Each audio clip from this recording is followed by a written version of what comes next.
There are countless doors all over the world that haven't been opened for decades, and even centuries. The question is why? It seems that nowadays you can open any door you want. The truth is that some doors were sealed for a grave reason. And so far, nobody has found out what treasures and mysteries they hide. Here are 4 doors that keep their secrets all too well. The Taj Mahal. First up, we've got the Taj Mahal in India, one of the most romantic places in the world. Shah Jahan commissioned it in 1631 and dedicated it to his 3rd wife, who he loved like crazy. They were married for 19 years and had a whopping 14 kids together. But unfortunately, she passed away while giving birth to their last baby. Shah Jahan was heartbroken and decided to build an epic tomb to remember her by. The construction took a whopping 20 years to finish.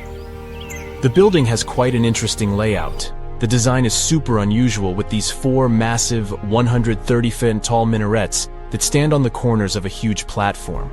They're not just there for looks. Back in the 17th century, architects were having some serious issues with buildings collapsing under their own weight. So, the chief architect of the Taj Mahal made sure to place those minarets as far away from the tomb as possible. And he even tilted them in a way so that if they did fall, they wouldn't wreck the rest of the Taj Mahal. Talk about planning ahead. The Taj Mahal is hiding some crazy secrets. There are sealed rooms all over the place that nobody is allowed to enter. And if you check out photos of the building from the riverside, you can spot 2 basements. But guess what? They're sealed up too. Nobody knows what's inside or why they've been locked up since the time of Shah Jahan. Apparently, there's a good reason why those rooms are off limits. Some researchers think that they were built using marble, which turns into a different substance called calcium carbonate if it's exposed to carbon dioxide. And when that happens, little bits of marble start chipping off like crazy. To make matters worse, there's no air flowing into these rooms. That means that if too much CO2 builds up in the basement, the 4 minarets could collapse. But wait, there's more. Some people think that the body of Shah Jahan's wife can be found in one of these sealed-up rooms in pristine condition. Why not? Who knows what the mysterious rooms might keep? The Great Sphinx of Giza. The Great Sphinx of Giza is shrouded in mystery. It's not just the largest monolith statue in the world, but it's also a hybrid creature with a woman's head and a lion's body that originates from Egyptian and Greek mythology. It's also very ancient. It's estimated to be around 4,500 years old. The construction of this marvel took about 3 years and required 100 workers who were not slaves and were treated with delicacies like sheep and goat meat. It is also thought that it used to be much more massive than it is now. Archaeologists found huge stone blocks and abandoned toolkits near the site. However, the real secrets of the Sphinx lie underground, near its paws. A group of scientists used a seismograph to detect 2 hidden chambers beneath the Sphinx's paws. Some people think that these rooms might be the legendary Hall of Records, which holds ancient scrolls revealing the secrets of the universe. I mean, that's way cooler than any library I've ever been to. Rumor has it that the Egyptians even had info on Atlantis stashed down there, which is like a super old version of a conspiracy theory. Unfortunately, we can't go on an adventure to check it out just yet. The chambers presumably have 2 entrances, but both remain sealed. The researchers haven't yet received the green light to check out their theory. Let's hope they won't keep us in suspense forever. Sri Padmanabhaswamy Temple. This temple is located in the beautiful state of Kerala in India. This temple is famous for more than just its breathtaking beauty. Underneath the temple there are 6 vaults, creatively named A, B, C, D, E, and F. The enormous iron doors to these chambers add to the mystery of what's behind them. A few years back, the authorities decided to open these vaults to the world, but it wasn't an easy task. You can't just open the doors and enter the vaults. It required a lot of work. It took them a while, but finally, in 2011, they opened 5 of the 6 chambers. And guess what they found? Tons of treasure. Bags of gold, precious gemstones, and priceless diamond jewelry. The estimated worth of everything found in the vaults is a whopping $1 trillion.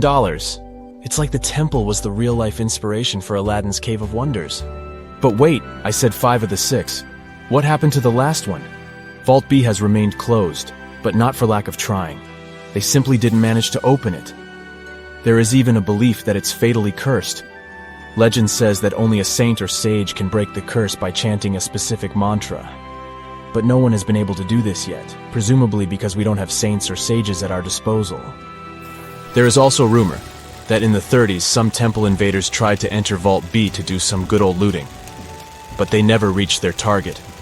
Apparently terrible snakes materialized out of nowhere and chased the gang away. But of course, this is just an urban legend, and there is not proof of that. However, it is said that the Auditor General dealing with the temple claimed that Vault B had been opened at least 7 times since 1990, and nothing bad happened to anyone who entered. Who knows? Maybe we should send Indiana Jones to check it out. The First Emperor's Tomb. Deep under a hill, completely undisturbed and surrounded by dangerous traps, lies an ancient 2,000-year-old tomb. It belongs to Qin Shi Huang, the first emperor of China.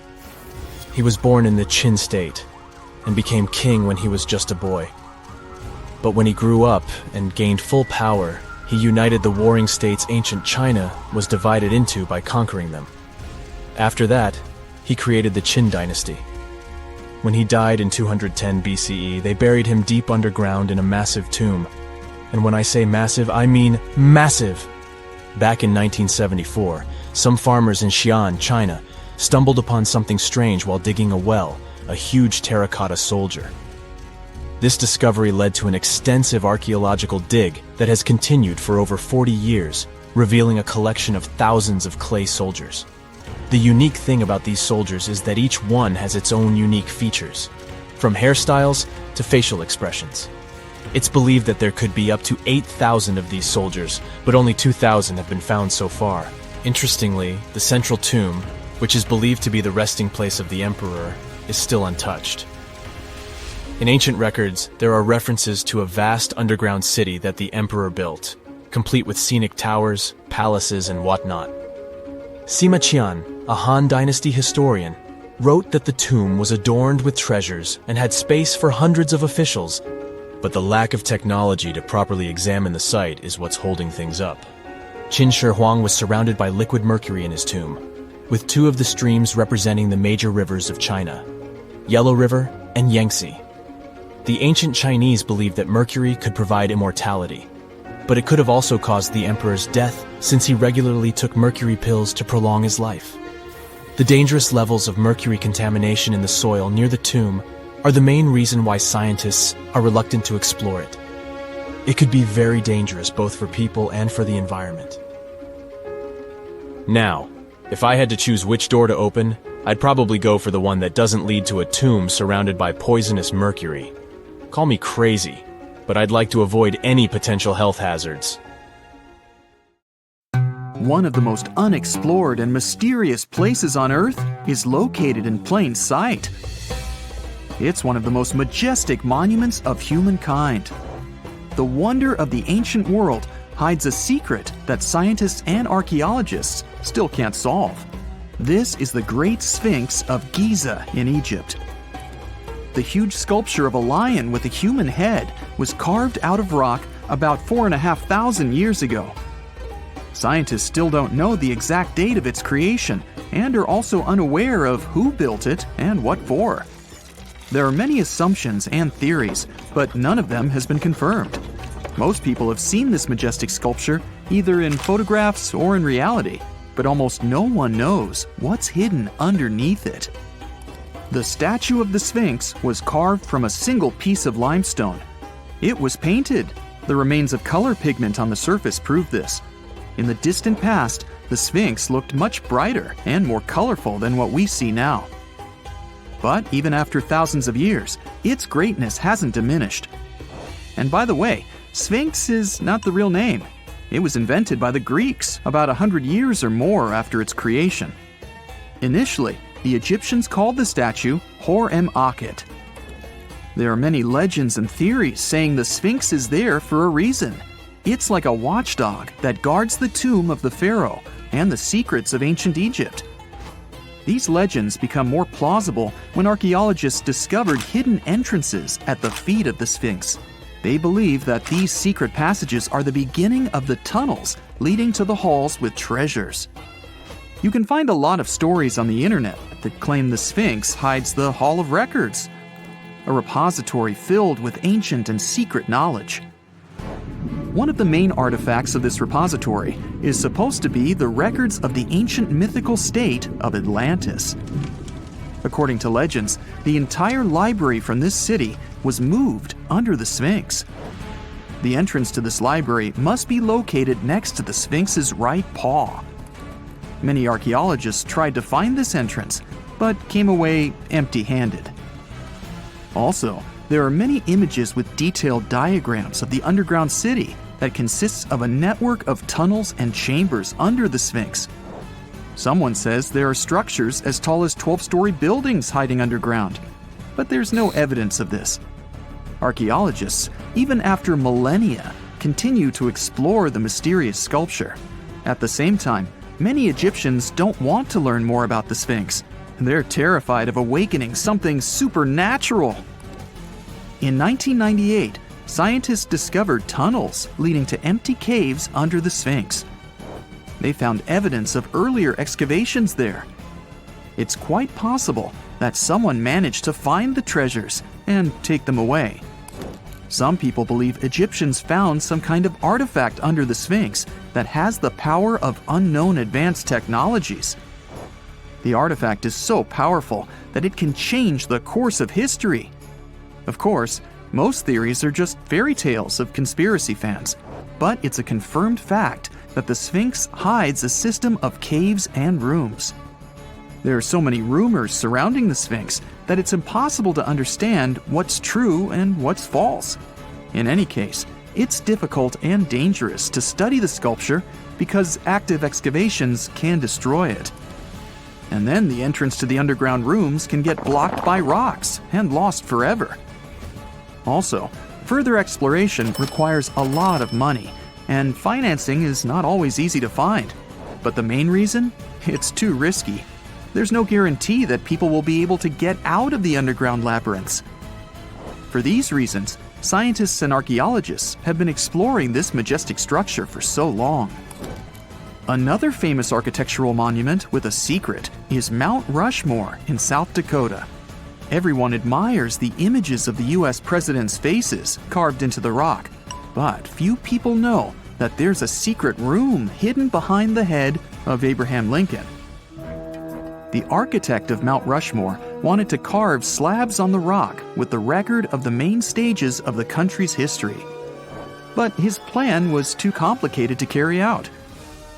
Then he was offered to implement it on a much smaller scale, to build a secret room inside the mountain. The idea was to save this knowledge so that future generations will always remember the history of their country.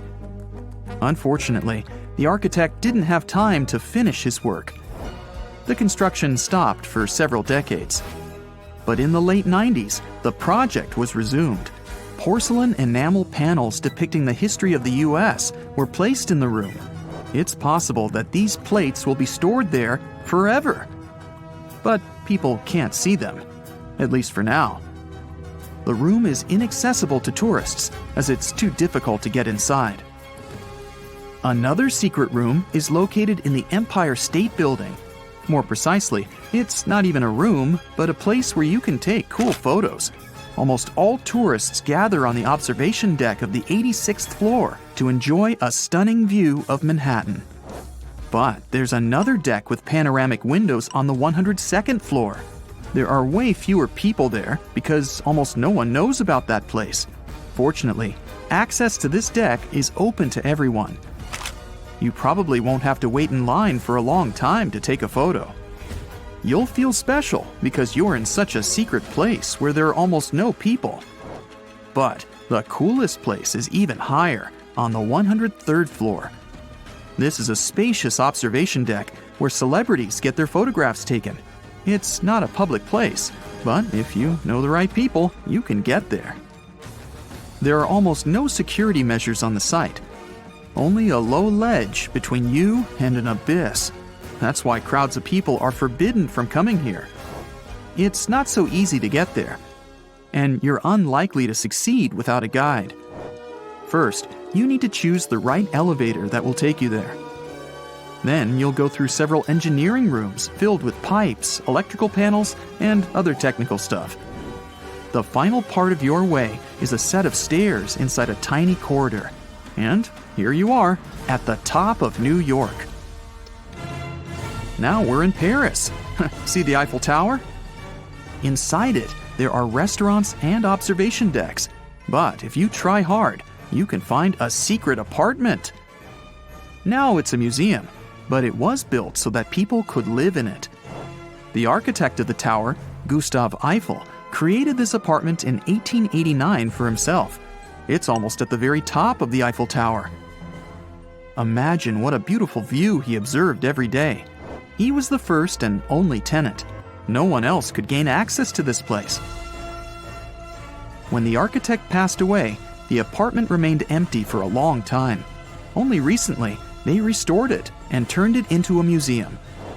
Inside, the epoch of the last century is recreated. They even put wax figures of Gustav Eiffel, his daughter, and the American inventor Thomas Edison inside the room. This place is filled with an endless stream of passengers, office workers running late, visitors from other cities, noise, and train whistles. At Grand Central Station in New York, among all these sounds, you can hear the sound of a ball hitting a racket, if you're in the right place. A real tennis court is hidden inside New York Central Station. It belongs to a tennis club that arranges corporate games for employees of many companies. The club was opened in the 60s. Now we're moving to London, Charing Cross Road. It isn't easy to find one secret place here. To do this, you need to look carefully at your feet. Do you see these sewer grates in the asphalt? Inside them, you can notice two signs with the name Little Compton Street. Yeah, there's another street right below you. It disappeared from all maps at the end of the 19th century. Charing Cross Road was built over it. The identification signs that you see are part of old engineering tunnels. There's another interesting place in London. It's located in the southeast corner of Trafalgar Square. At first glance, it looks like a thick lamppost, but there are too many tourists walking around. You come closer and realize that one person can easily fit inside the post. The lamppost belongs not to an electrician, but to a police officer. Yeah, this is the smallest police station in the world. It was built in the 1930s and used as a watch post. Officers had to sit there one by one and watch Trafalgar Square. That always attracted a lot of pickpockets and all kinds of other criminals. It's nighttime, and you're about to walk inside Pharaoh Tutankhamun's final resting place. You know, King Tut. You don't have a torch, but at least you came with a flashlight. You walk down several flights of stairs and observe how the walls are carved in hieroglyphics and what looks like a spell. Those who take anything from this place will be doomed for life, the spell says. Even if you don't really believe it, this scares you a little bit. You find a huge stone door. Is it a trap? You manage to open it, but oh no, it's only an empty chamber. You check your map. It seems like you're heading in the right direction. After what feels like hours, you realize you must be trapped inside a labyrinth. You try to retrace your steps, but you can't find the door where you came in from anymore. That's it, you think to yourself. You've fallen for the Pharaoh's trap. What's worse, you didn't bring a lunch. Okay, so we've all seen Hollywood movies where the main character is exploring ancient ruins and faces some seriously dangerous traps, right? We've been told Egyptian royalty protected their final resting places with venomous scorpions and snakes, sliding doors that will trap you for life, and giant rolling boulders that will crush anyone on their paths. The thing is, were these traps truly real? Well, I regret to be the one to break it to you, but this is all fiction. These elaborate traps were too technologically advanced for ancient civilizations to pull off. That is not to say, however, that there weren't any traps at all. Ancient civilizations, like the Egyptians and the Mayans, are known for their practice of building entire monuments dedicated to the ones who had passed away. These structures would often reflect the position of person occupied in society. So, for the really important people, the VIPs of their times, massive monuments were built to host their bodies long after they were gone.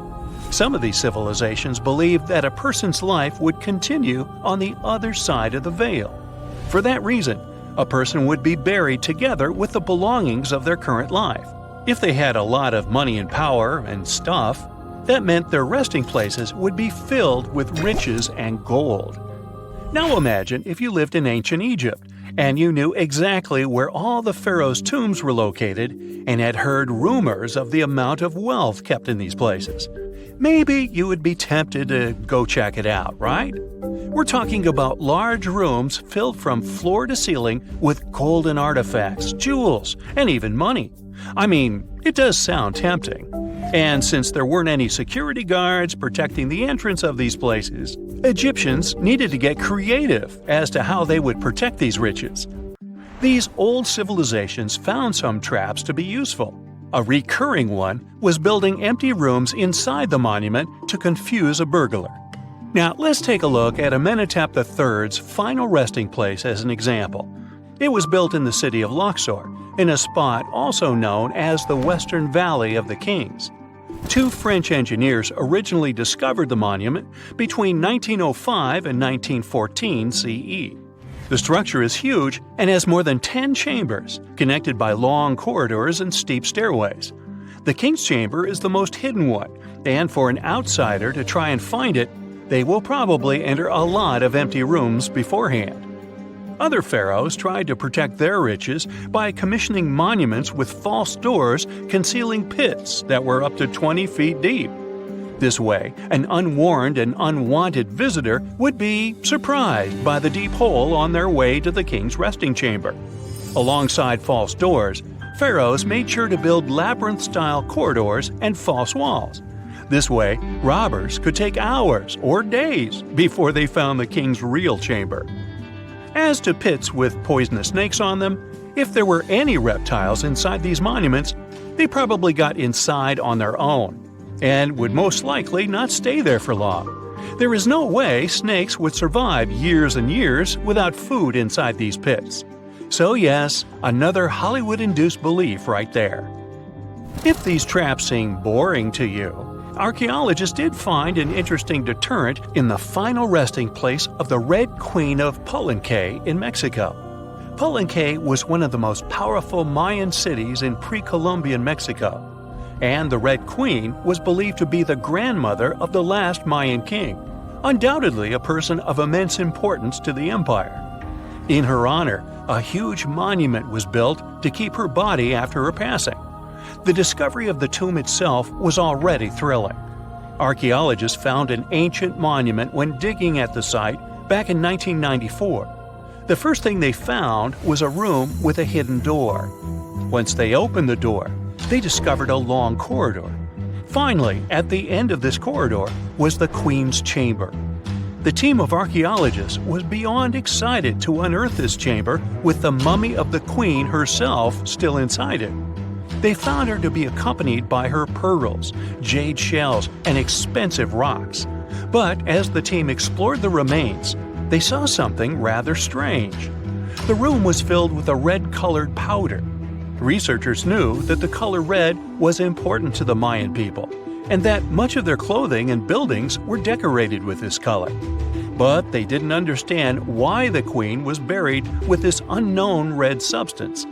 After they took a sample back with them for further analysis, they discovered that the red powder was cinnabar, a very dangerous mineral.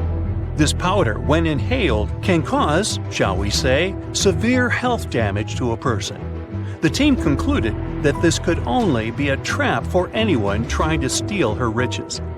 Okay, so dangerous powders might have worked as the most intense traps we've seen until now.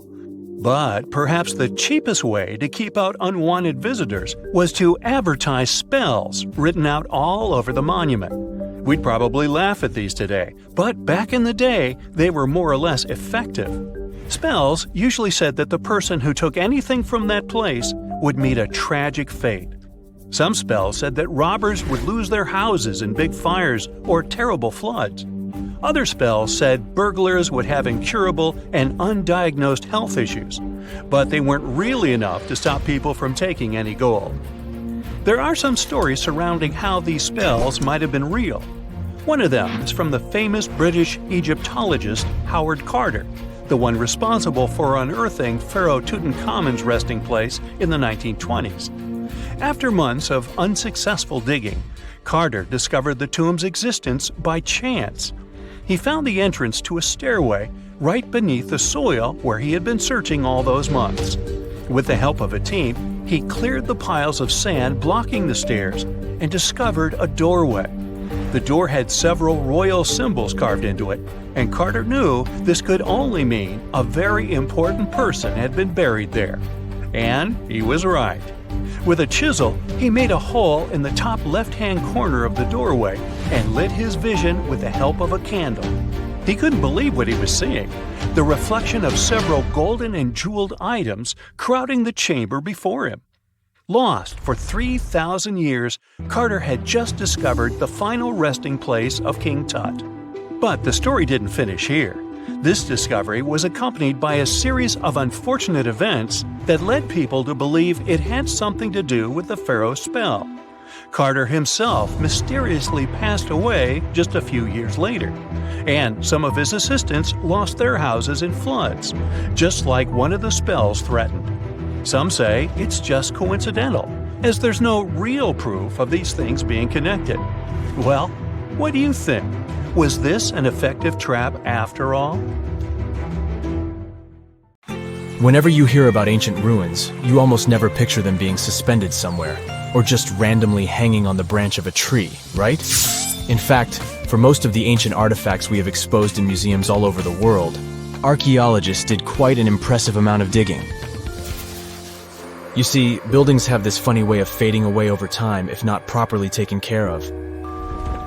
Sometimes we need to reuse some building materials, so an older construction may be sacrificed in the process. Other times houses are abandoned, and once they are exposed to the elements on the surface, like rain or sunlight, they don't really stand a chance. Some just simply crumble away due to good old erosion. So the only way a piece of architecture can survive the test of time is if it's somehow gotten buried deep down. Now, how did they end up buried in the first place? Well, it's quite the comedy of errors. Ancient cities had a habit of gradually raising their ground level like a kid adding toppings to their ice cream sundae. You see, these settlements were always busy collecting food and building materials to keep up with their ever-growing population. But hey, who has time to deal with waste and rubbish? It wasn't exactly high on their to-do list back in the day. So when it came to building new houses, ancient civilizations found it much easier to save their sweat and tears by piling up the rubble and constructing right on top. But that's not all. Rivers would also occasionally flood and deposit a layer of sediment on the city floors, further encapsulating those ancient constructions. And in those dry regions like the desert, where the wind likes to show off its sand and dust dance moves, you can bet it was a constant struggle to keep the establishments clean. One hilarious example is the Sphinx, which had its head buried in sand until a group of archaeologists unearthed it in 1817. Some ancient towns eventually got covered up because they were completely abandoned. With less human activity to control their expansion, plant seeds couldn't resist the opportunity and sprouted all over the place. They gobbled up carbon dioxide from the air and grew, adding more and more bulk to the ground. Those cheeky roots even decided to stabilize the soil made from decaying plant matter, creating layers upon layers of earthy goodness. It's like the ultimate DIY project Mother Nature embarked on, with plants as her loyal helpers. The act of digging into the secrets of ancient civilizations is not just about unearthing a lost world. It's also an epic quest to reveal the hidden treasures beneath layers of history. But how do archaeologists know where to dig in the first place? If everything is covered in layers upon layers of sediments, debris, and plant roots, they must have some sort of system they rely on before embarking on a new project, right? For starters, they're not always the ones suggesting an archaeological dig in a certain location. Let me explain. Let's say you're a contractor and you want to build a new fancy apartment complex in your city. Some local legislations have certain requirements before your project can start, though. For instance, before anyone starts building on a piece of land, they might need to bring in specialists to check the soil. These clever folks can be archaeologists, geologists, or paleontologists, and they need to keep an eye on things during development. If any artifacts or ecofacts, fancy word for organic remnants, are discovered, these experts swoop in to excavate and study them. But what about sites that have nothing to do with bulldozers and yellow hats? Archaeologists have more than one trick up their sleeves when it comes to locating ancient hotspots. They dive deep into historic records with a healthy dose of detective work. By sniffing out old documents and maps, they can piece together the puzzle of human activity in a specific area. If a site has been visited before, it's even better. Finding records of past excavations or historical accounts can give archaeologists lots of information on where to continue their treasure hunt. Before archaeologists start swinging their shovels, they engage in a bit of a visual scan mission. Armed with a grid system, they'll stroll around the site, keeping their eyes peeled for any artifacts that might be hiding just beneath the Earth's upper layer. From groundstone tools to historic glass and even ancient garbage dumps, yes, they're all so valuable.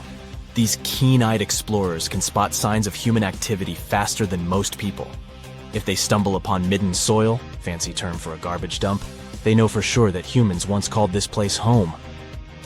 Archaeologists don't just rely on their trusty shovels, though. They have an arsenal of gadgets to aid in their search for hidden wonders. Geophysical tools are like their secret weapons. Take the resistivity meter, for example. This clever contraption measures the electrical component of the soil and any buried features or artifacts. A buried wall, for instance, will create a different resistivity reading than the surrounding soil. Magnetometers and ground-penetrating radar work in similar ways, showcasing potential hints of ancient treasures in the soil. And who could forget our trusty old friend, the GPS? It helps archaeologists map out precise locations, like a high-tech treasure map, leading them straight to their pot of gold. Care to virtually visit some of the most important archaeological sites in the world? Well, follow me. In the United Kingdom, for instance, you'll find this interesting place called Stonehenge. It's one of many henges scattered around, but this one really takes the cake. Picture this: massive ancient stones standing tall and proud, arranged in a funky outer ring and an inner horseshoe, with some smaller stones thrown in for good measure. And guess what? These amazing stones have been around for over 5,000 years. Talk about a serious case of rock-solid longevity. Now, here's where it gets interesting. According to local folklore, the legendary wizard Merlin whipped out his magic wand and poof! He teleported these massive stones all the way from Ireland. Apparently, some giants had assembled them there, but Merlin decided they would look much better at their new location. Others think it's just the ruined remains of an old Roman spiritual edifice. These amazing structures were built by our Bronze Age ancestors. With their simple tools and limited tech, they managed to create this monumental masterpiece. Impressive, right? Unfortunately, there's still so much we don't know about this area. Stonehenge's initial purpose remains a mystery to this day. Sure, there are lots of theories, but scientists have yet to agree on the subject. However, we do know that it's perfectly aligned to catch the sunrise during the summer and winter solstices. The ancient city of Pompeii is an equally amazing archaeological site. Picture this: Mount Vesuvius, a notorious troublemaker, decided to throw a volcanic tantrum and completely covered this ancient Roman city. It turned it into a time capsule, located outside present-day Naples in Italy. Fast forward to the year 1748, when a bunch of adventurous explorers stumbled upon Pompeii.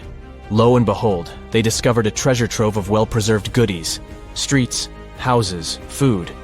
Probably a bit stale by then. Blingy jewelry, fancy sculptures, colorful frescoes, everyday household items, and even animal and human remains. It was like an epic archaeological party. From the looks of it, Pompeii had it all. Fancy houses and villas, a massive 20,000-seat arena, cute little artisan shops, hangouts like taverns. And let's not forget the saucy spots like those luxurious bathhouses for some intense pampering. There's also the Sanctuary of Apollo, where people used to gather for their daily dose of worship. And of course, the bustling heart of the city, the Forum of Pompeii, where all the cool people used to hang out. And guess what? Pompeii is so cool that it made it to UNESCO's World Heritage List back in 1997. That's like the ultimate Hall of Fame for historical awesomeness. It also includes many other famous buildings and sites, like the Taj Mahal in India and the Acropolis of Athens in Greece. A comfortable abode with a gorgeous view of the Mediterranean Sea will serve as a perfect rain shelter. Well, this is what a real estate advertisement might have looked like for Neanderthals 100,000 years ago. Welcome to the weird and wonderful caves you could live in, or not. Of course, back then, neither real estate and advertising had been invented yet. Never mind the fact that Neanderthals couldn't build houses and often lived in caves. Yet, one of those caves looks an awful lot like a residential building. It's situated inside a high limestone cape called the Rock of Gibraltar. If the Neanderthals had had an economy, the caves inside this rock would have cost a bundle. Navigators discovered it in 1907. They just spotted a big hole inside the fortified rock. For many years, scientists have studied this place and found some traces of Neanderthals. They discovered ancient tools in the cave and bones of old animals. But the coolest thing was, they found 4 caves inside the rock. It was like a residential complex.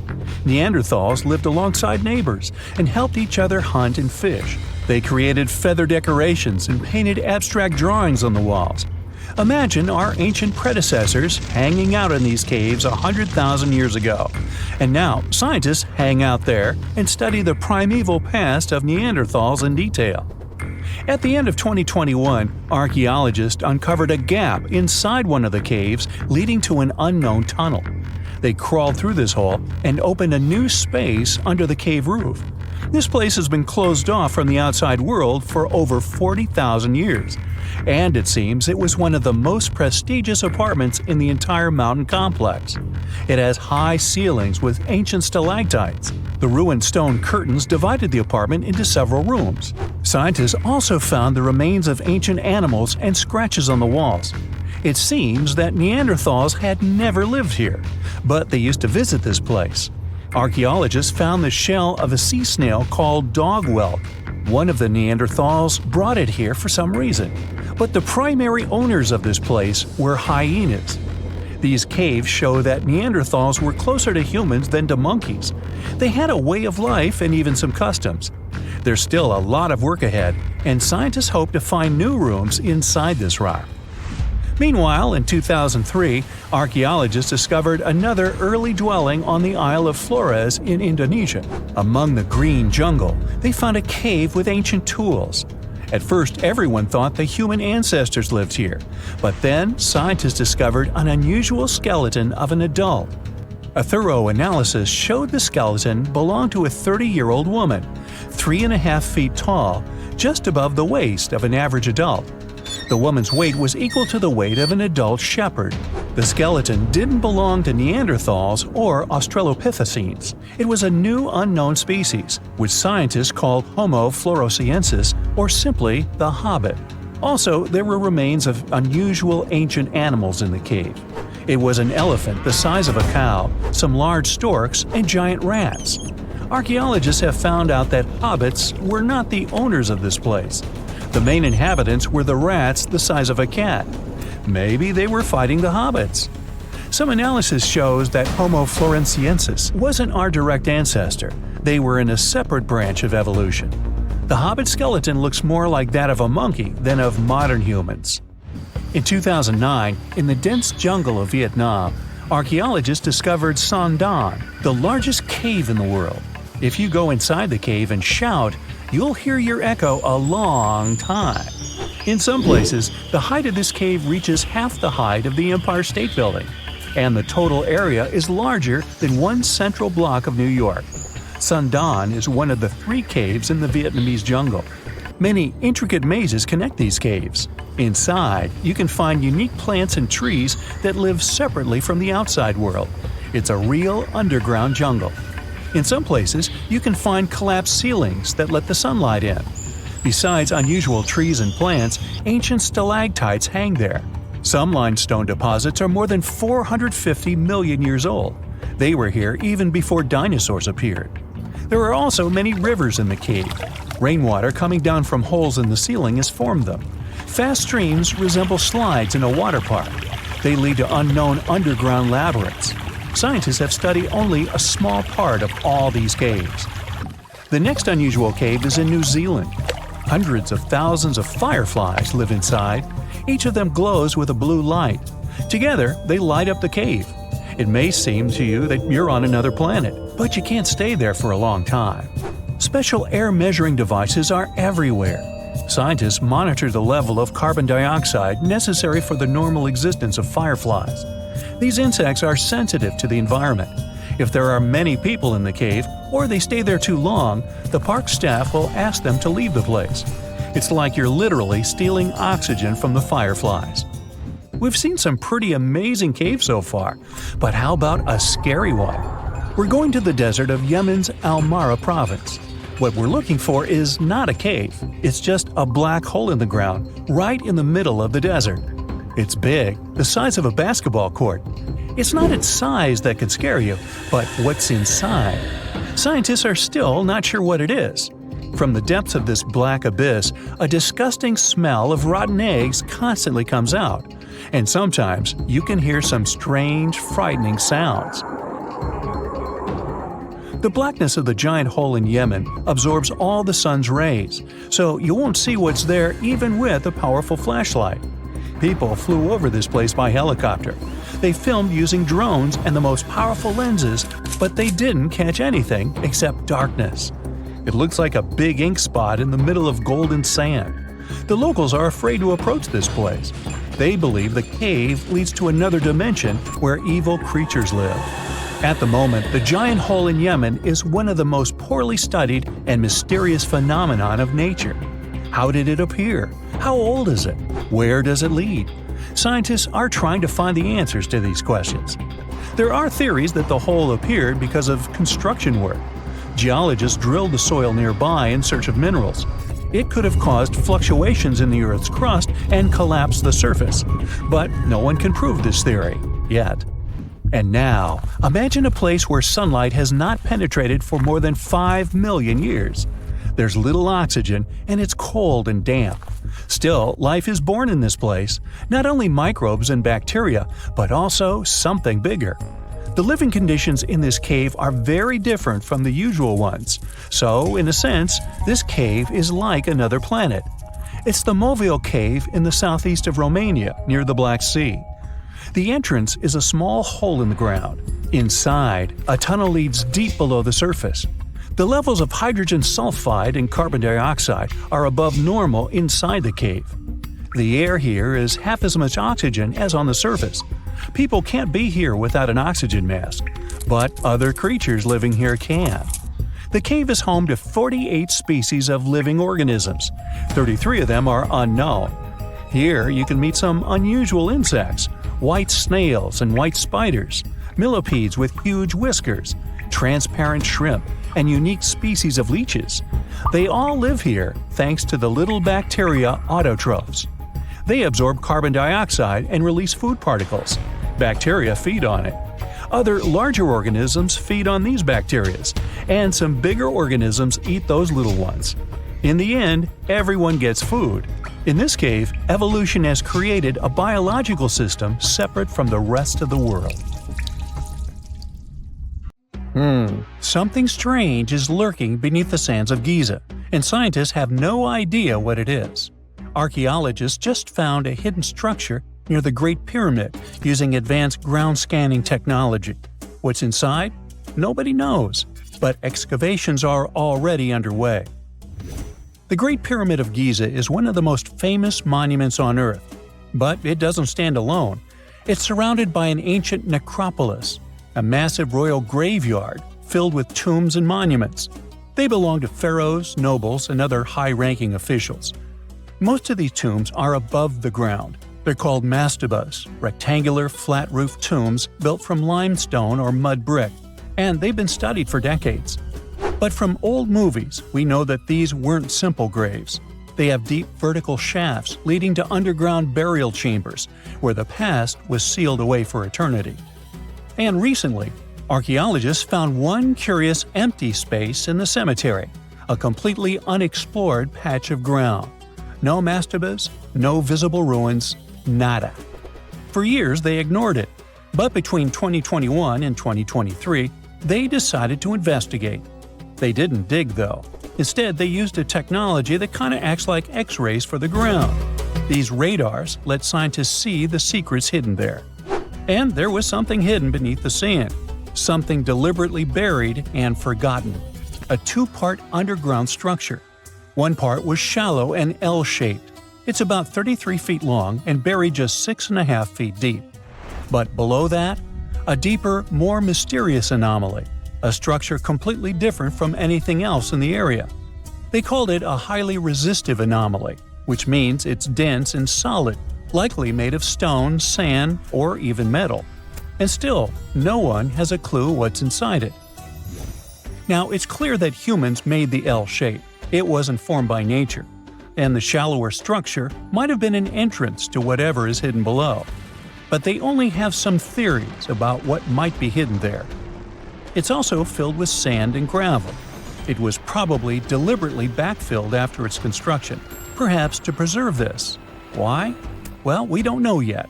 The archaeological team will need to excavate to understand what exactly this thing was and why it was built. The first guess is a lost burial chamber.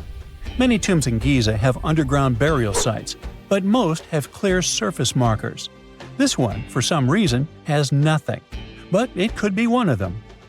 The second guess is an ancient offering chapel. Egyptologists know that some chapels were built in this shape, but usually they were above ground, not buried like this. And finally, it might be something we've never seen before. If this turns out to be a new type of structure, it could rewrite what we know about the burials of pharaohs. The only way to know for sure is to dig it up. And that's exactly what's happening right now. Excavations are already underway.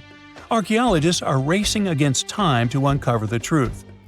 But there's a real danger there too.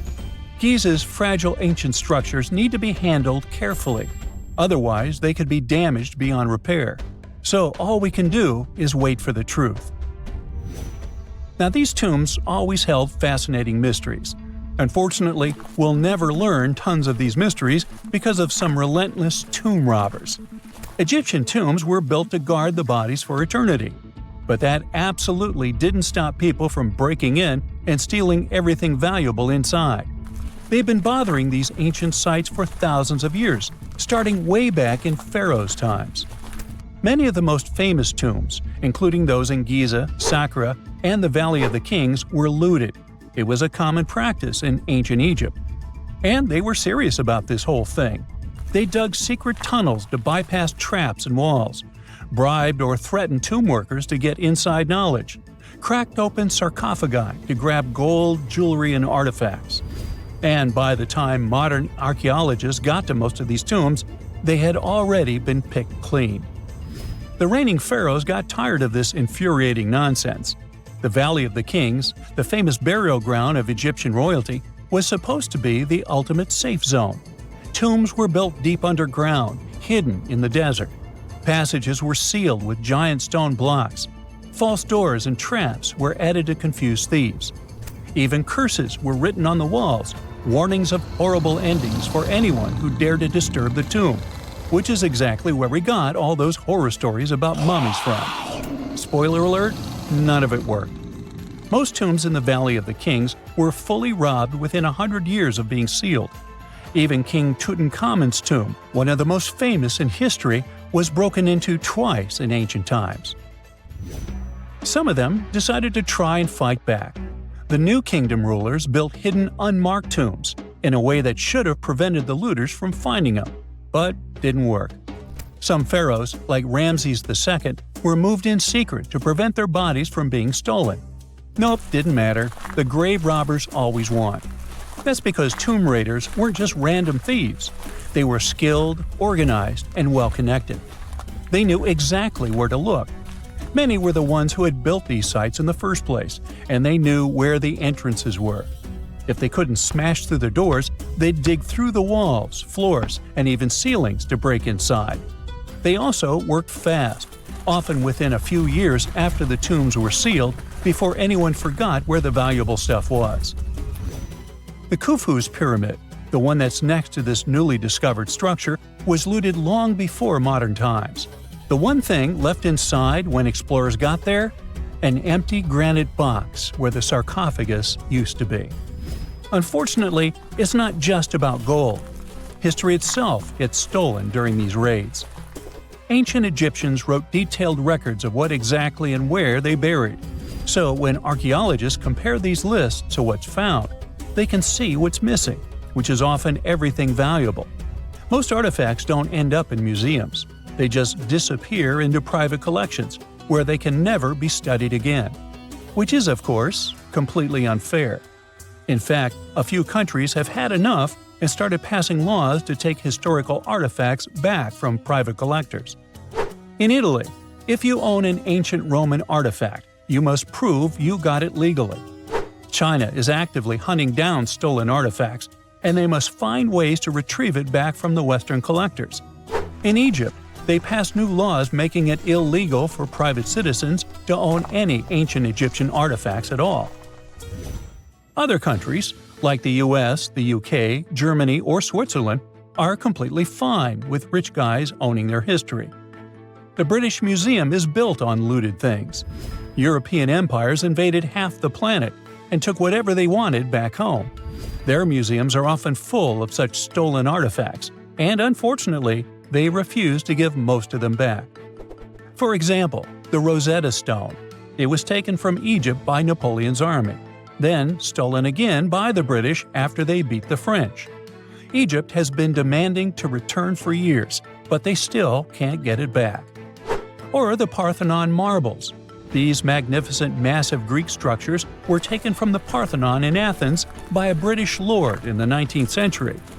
Greece has been begging for them back ever since, but the UK doesn't feel like it. Not to mention tons of Mesoamerican artifacts, scattered in various museums across the world. European explorers raided Mayan and Aztec temples, took statues, jewelry, and sacred objects, and now Mexico is fighting to get them back. Well, wouldn't it be surprising even if this mysterious underground chamber has somehow been looted already? But if it's a newly found place, could it be one of the few that escaped the hands of grave robbers? Could there still be ancient artifacts, untouched for 4,500 years? We can only hope that those guys didn't get there first. On October 30th, 1759, the inhabitants of the Middle East were jolted awake by an earthquake. Cracks appeared in the walls of their homes, roofs began to crumble. People ran out of their homes and gathered in open areas. But because of strong shocks, they kept losing their footing and falling. A month later, there was another earthquake, but it turned out to be even stronger. Trees broke, houses collapsed, deep cracks appeared in the ground. The disaster lasted for 2 minutes. Oases, roads, and cities were destroyed. Incredibly, Baalbek's ancient buildings withstood earthquakes. Some historians state that this majestic and mysterious place was built during the Roman Empire, but many researchers disagree. Whatever the truth is, the city is one of the main archaeological phenomena of humankind. The most amazing building of Baalbek is the Temple of Jupiter. The inhabitants of the Roman Empire believed that Jupiter held power over lightning and thunder. The building looked like a platform with 54 columns. A massive roof rested on these columns. Today, you can only see 6 70-foot-high columns.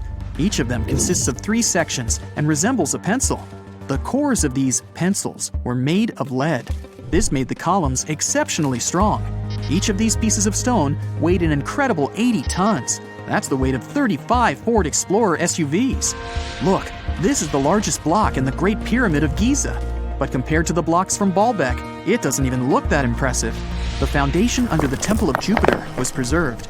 That's how specialists figured out it consisted of about 25 monolithic stones, weighing 450 tons each.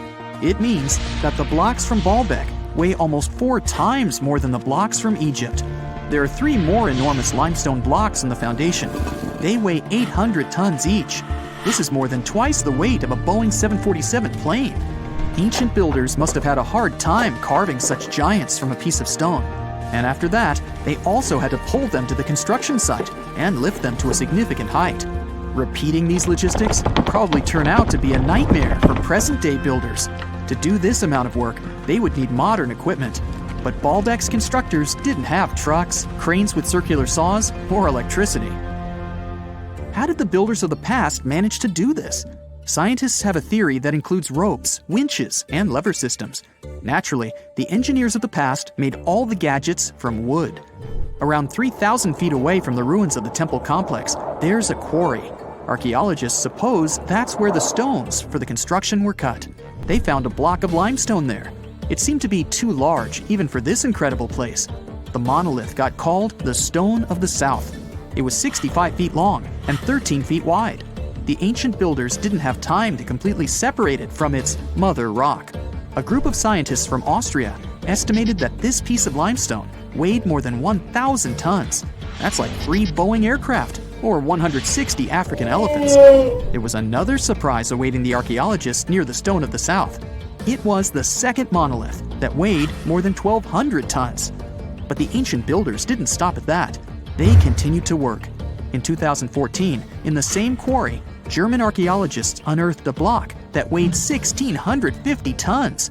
No one has figured out yet why people of the past needed a piece of stone that weighed as much as 125 school buses. It's also unclear how they were going to move this giant and why they didn't finish the job. In any case, this third monolith is the largest processed piece of stone in human history. There are more questions than answers. Some researchers believe that people of the past had high-tech equipment. Others don't think so, but are eager to understand how the builders managed to move those stones. There's a huge number of ancient buildings and artifacts on the planet. Lots of them make researchers scratch their heads. Near the Pyramid of Djoser in Egypt, archaeologists have found a network of tunnels. This place is called Serapeum. It contains 24 sarcophagi weighing from 70 to 100 tons. The giant boxes are carved from a single piece of granite and covered with heavy lids. The sarcophagi are perfectly symmetrical. To the touch, their walls are as smooth as glass. Even with the current level of technology, this is very difficult to do. But the ancient Egyptians managed this feat. The Lycurgus cup is a priceless artifact and example of ancient nanotechnology. It's made of glass that can change its color. If you put a source of light in front of the cup, it turns green. If the light is behind the goblet, it becomes deep red. In this case, the figure of Greek king Lycurgus turns pale purple. Scientists understood how this color change worked only at the end of the 20th century. Through microscopes, they saw nanoparticles of silver, gold, and copper. They had been added to the glass matrix. Thanks to this, you can observe a color change called dichroism. Interestingly, the gold and silver were grounded into a fine dust. It's almost impossible to do this by accident. Most likely, the ancient experts knew for sure what they were doing. Bolivia has a curious place called Puma Punku. It looks as if an ancient giant played there with an enormous construction set. And after the game, they forgot to put the pieces back into the box. But there are no giants, and the huge stone blocks were carved by ancient builders over 1,500 years ago. Some of the rocks weigh 100 tons. The blocks were brought to an altitude of almost 13,000 feet above sea level from the quarry 60 miles away from the construction site. There's no forest in that area. This means the builders couldn't use trees to make wooden rollers. The monument belongs to the Inca civilization. Scientists are sure they didn't know anything about wheels.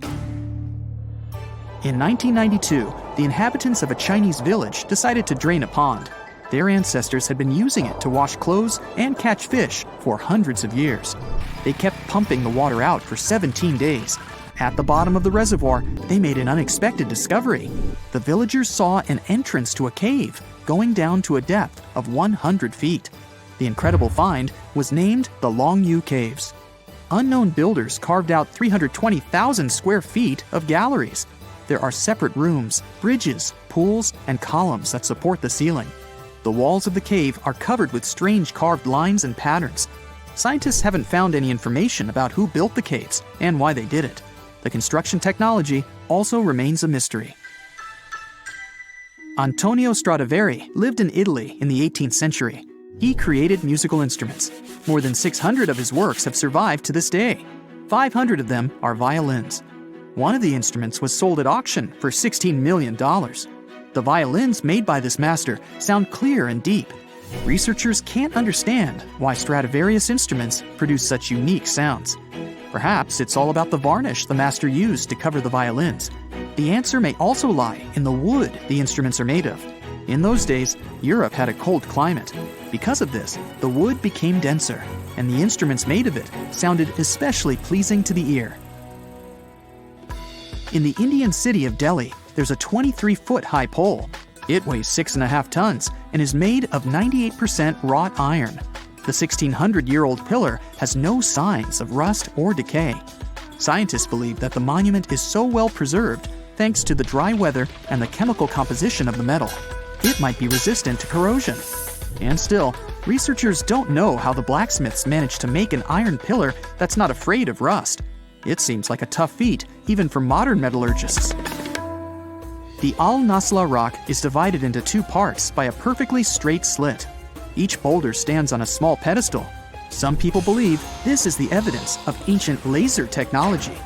But geologists think the split happened due to the ground shifting or natural vibrations that occurred under the rock. This process led to the appearance of the crack. It had been deepening for thousands of years, and gradually, the natural monument took the form you can see today.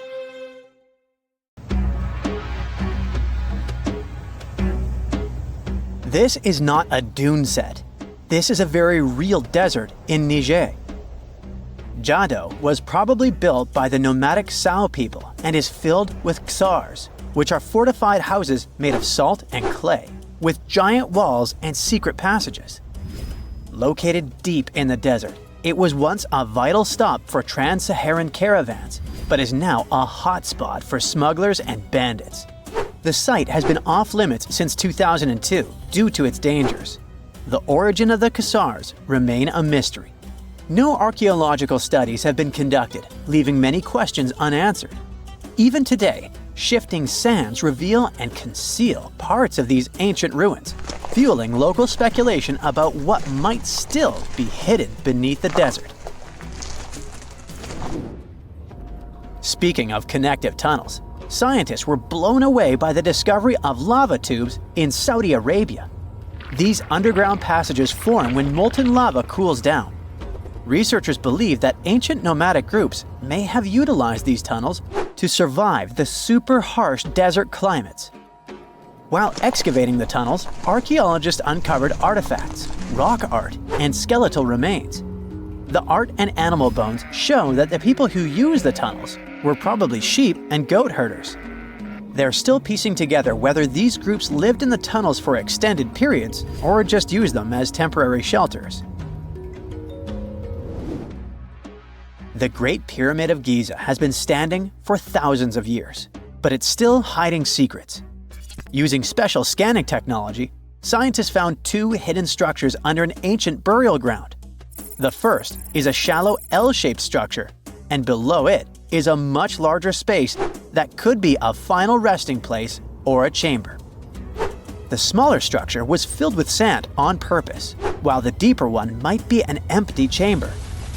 Experts believe the two are connected, possibly as an entrance leading to a secret chamber. This is big news because it might give us some more insight into who built the pyramids and why.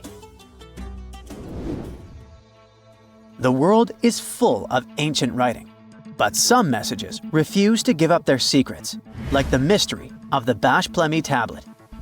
This unusual stone, pulled from a lake in Georgia, is covered in symbols no one can read.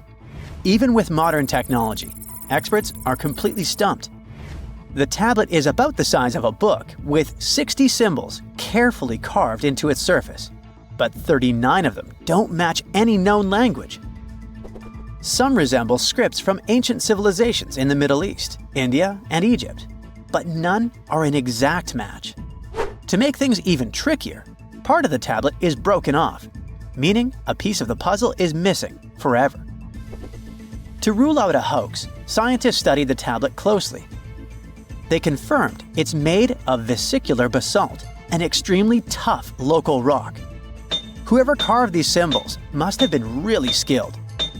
Based on similar archaeological finds, experts believe the tablet could date back thousands of years, possibly to the late Bronze or early Iron Age. Some symbols repeat, which could mean they're numbers. Maybe it's an inventory list, a record of battles, or even an offering to the deities. Until someone cracks the code, the Bash Plemi tablet remains an unsolved mystery from the depths of history. Experts are still stumped with what this Minoan disc might mean. The Phaistos disc is one of the most mysterious finds from the Minoan civilization. This 6-inch clay object, discovered in 1908, has strange spiral markings that no one has fully decoded yet. The disc has 241 symbols on both sides, showing everything from people and animals to tools and plants. Experts have come up with many theories about what the symbols mean. Some think it's an early form of Greek. Others suggest it's a prayer or a hymn. And some even believe it could be a letter from a king in Anatolia to a Greek ruler. Let's see who will be the first to figure this out. It's always a fun day at an archaeologist's office when they find something as big as a 2,000-year-old marble head. A French archaeologist mission went digging inside an old medieval house near Alexandria in Egypt and found a statue's head depicting an old, possibly ill man. This statue dates from the last Egyptian dynasty before it became part of the Roman Empire, and the site where it was found is associated with the likes of Cleopatra and Mark Antony. For archaeologists, even the smallest finds at this site means a lot. You've heard of Lucy, right? The Australopithecus that was an early ancestor for us humans. Well, scientists found some of her species' footprints somewhere in Tanzania. The so-called Laetoli footprints are over 3 million years old. The trail stretched 88 feet and has about 70 footprints, left behind when a bunch of early humans walked across some wet volcanic ash. What's cool is that these early humans were already walking on 2 feet, like us, not all hunched over like apes. The close spacing of the prints shows they probably had short legs and a shorter stride than we do today. In an ancient Egyptian temple, archaeologists uncovered a shrine unlike any other. A place dedicated to falcons and 2 mysterious deities. One deity had a falcon's head, while the other wore a crown with a sun disk and cow horns. But the most baffling discovery was an inscription that read, "It is improper to boil a head in here." At the heart of the shrine, there are 15 headless falcons carefully arranged on a pedestal, likely as offerings to the falcon-headed deity. One theory suggests the birds were boiled first, perhaps to pluck their feathers, before being placed in the shrine, following the strange rule carved into stone. Archaeologists also found a 13-inch iron harpoon nearby. Its true purpose remains unknown, although the shrine also held remains of fish, mammals, and bird eggs, suggesting that the rituals may have included feasting. And speaking of ancient Egypt, meet Hathor. Scientists named her after the ancient Egyptian deity of motherhood, music, and singing. This wooden statue, housed at the Metropolitan Museum of Art, was thought to be just a beautiful artifact, until a surprising secret was uncovered. Using an X-ray machine, experts found a mechanical operating system inside it, with pulleys and axles connecting her shoulder to her left leg. When activated, the system made her hand raise and lower, an engineering marvel from over 3,000 years ago. The statue was created during Egypt's Middle Kingdom, around 1800 BCE, and is often compared to 19th century automata due to its advanced design. It's believed the statue was used in religious ceremonies, symbolizing Hathor's role in dance and music. An unexpected discovery happened in northern Kuwait, where a Kuwaiti-Polish team uncovered a mysterious 7,500-year-old statue. The statue features an elongated skull, no mouth, narrow eyes, and a flattened nose.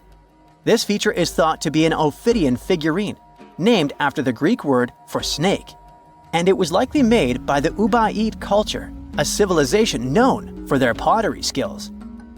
While no one knows exactly what role this weird statue played, it might have been linked to rituals or symbolic practices. Some scientists think these figurines, found in homes or final resting places, were tied to important cultural beliefs. We couldn't mention unresolved mysteries of this world without speaking about these elongated skulls. In the deserts of Peru, researchers uncovered 5 ancient skeletons, 2 with unnaturally elongated skulls. While head shaping was common in many cultures, these skulls defy explanation. Local legends tell tales of the so-called gentiles, a mysterious race banished underground by the powerful deities. Some say this is what the skulls represent. Others think this is some type of genetic anomaly, which was confirmed after finding an infant skull, too large to be artificially shaped.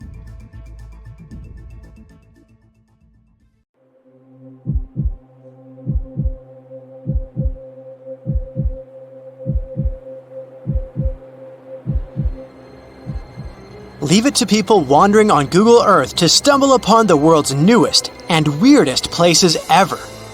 Like this mysterious pyramid discovered in Antarctica. Soon enough, the internet blew up with all sorts of theories regarding this unusual shape. Could it be a sign from a different life form? Is this pyramid indeed natural, or is it man-made? For starters, it's not the first time we've discovered a pyramid in the Antarctic. The first one was observed by the British Antarctic expedition in the 1910s and kept secret for a long time. Its discovery being kept hidden only added to the mystery. A second such structure was discovered in 2016, which further increased the interest in the matter. The mystery was soon enough deciphered by scientists. These formations are just mountains. They're located near the Ellsworth Mountains, a range over 250 miles long, so they're just mountain peaks that have broken through the ice sheet. As for their particular shape, it's just a coincidence. Pyramids are found throughout nature. The Matterhorn in the Alps and Mount Ballenstinder in Iceland, for example, are quite similar in terms of shape. As for the official name of these peaks, they're called nunataks, or peaks of rock peeking through a glacier or an ice sheet. Antarctica has way more incredible features, like the fact that it's home of 60 to 90% of the world's fresh water. That's because its ice sheet is the biggest on our planet, stretching across 5.4 million square miles. I'll spare you the calculations, but that leaves only 1% of the continent ice-free. Antarctica's ice reaches 2.7 miles thick at its deepest point, meaning half the height of Mount Everest. Should it ever melt completely, our sea levels would rise to roughly 200 feet. It wasn't always this cold, though. At some point in our planet's history, Antarctica had some average temperatures as the city of Melbourne has today. It took a lot of research, but scientists figured out that Antarctica's temperatures could have reached up to 62.6 degrees Fahrenheit. Sure, that was 40 to 50 million years ago, but if you think about it, it was at the same time when dinosaurs roamed our Earth. Time is also different on this icy continent. All the lines of longitude that help us calculate different time zones merge into a single point at the South Pole. Here, there are 6 months of daylight in the summer, followed by 6 months of complete darkness during the colder season. So, scientists working here stay, on average, in the same time zone they've come from.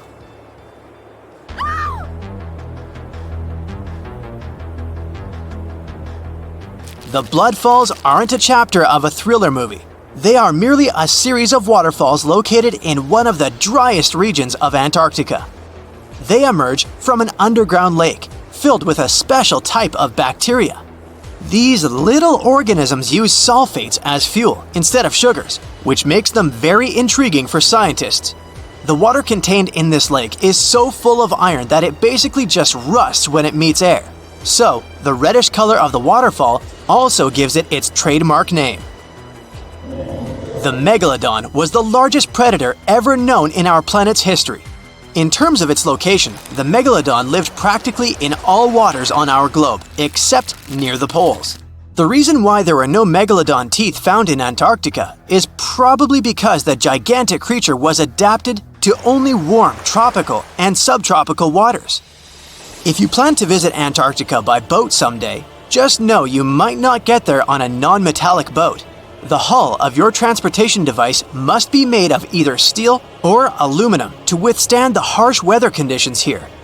Antarctica isn't home to a lot of bugs. In fact, there is only one true species of insect that calls this place home.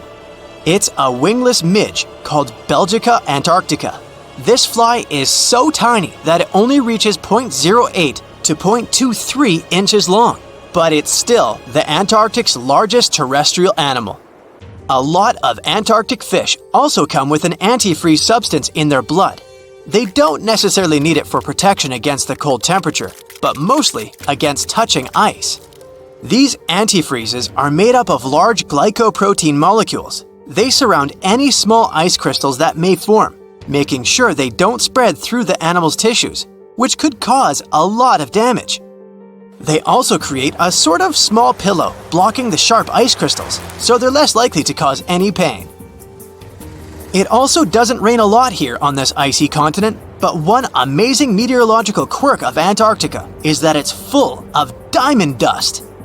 This dust is basically small ice crystals that pop out of humid air close to the Earth's surface. Think of it like an icy fog. As they flow through the air and get touched by sunlight, they begin to sparkle, making visitors here feel like they're surrounded by diamonds. It's probably the last place you'd want to go into labor, but in 1978, the first person was born here ever. Emil Marco Palma was its name, and ever since, 10 other people have been born here in Antarctica. There's a lake on this icy continent that is so full of salt, it makes it impossible for it to freeze over, even if temperatures can go as low as 5 degrees Fahrenheit. That's because pure water freezes at 32 degrees Fahrenheit. Water that has salt in it, or any other substance for that matter, will freeze, but at a way lower temperature. That lower temperature is adjustable depending on the substance itself and the amount that has been placed into the water. Antarctica was the last official continent to be discovered. It remained completely unseen until the 1820s. But it took another 20 years to confirm it was actually a continent and not just a group of icy islands. Just because it's really cold here doesn't mean you can't go on a date here. One December night, an American scientist that was posted in Antarctica logged into a dating app simply out of curiosity. He was certain no other profiles would show up, but to his surprise, he found someone soon enough. Another researcher who was stationed just 45 minutes away, by helicopter of course. They eventually got together and went on the first date in Antarctica ever recorded. Apart from ice, this continent has something else way more abundantly than any other piece of land on Earth: meteorites. If we look at the research done by scientists, meteorites have equal chances of reaching any place on our planet. However, once they go through our atmosphere, the situation is a bit more complex. That's because different climates on our planet, like the humid ones found near the jungle, have a lot of moisture and oxygen, which will corrode most meteorites. The climate in Antarctica is really dry, so the possibility of meteorites corroding is little to none. More so, it's way easier to spot these rocks on the icy white surface of this area than in any other place on Earth. If you're not scared of the cold, you'll surely freak out when you hear about the winds here. That's because Antarctica is for the most part the windiest place on Earth. Wind speeds have been reported here to reach even 200 miles per hour. They found the tomb of a royal doctor who lived over 4,000 years ago, a man who held pharaohs' lives in his hands. This man knew secrets that only deities and kings were allowed to hear. And yet, when they opened his tomb in 2024, there was no body, just vivid paintings untouched by time and cryptic symbols carved into stone. Who was he, and why was he buried with spells linked to a scorpion deity? The tomb was buried deep beneath the sands of Saqqara. The doctor's name was Tete Nebefu. He lived around 4,100 years ago, during one of Egypt's most mysterious turning points, right at the edge of glory and collapse. These were the final days of Egypt's Old Kingdom. The sun still glinted off freshly built pyramids, but the shadows were already creeping in. The pharaoh, Pepi II, had ruled longer than anyone before him, 90 years. But by the end of his reign, the country was cracking. The power was slipping, the regional leaders were rising, and the Nile floods grew unpredictable.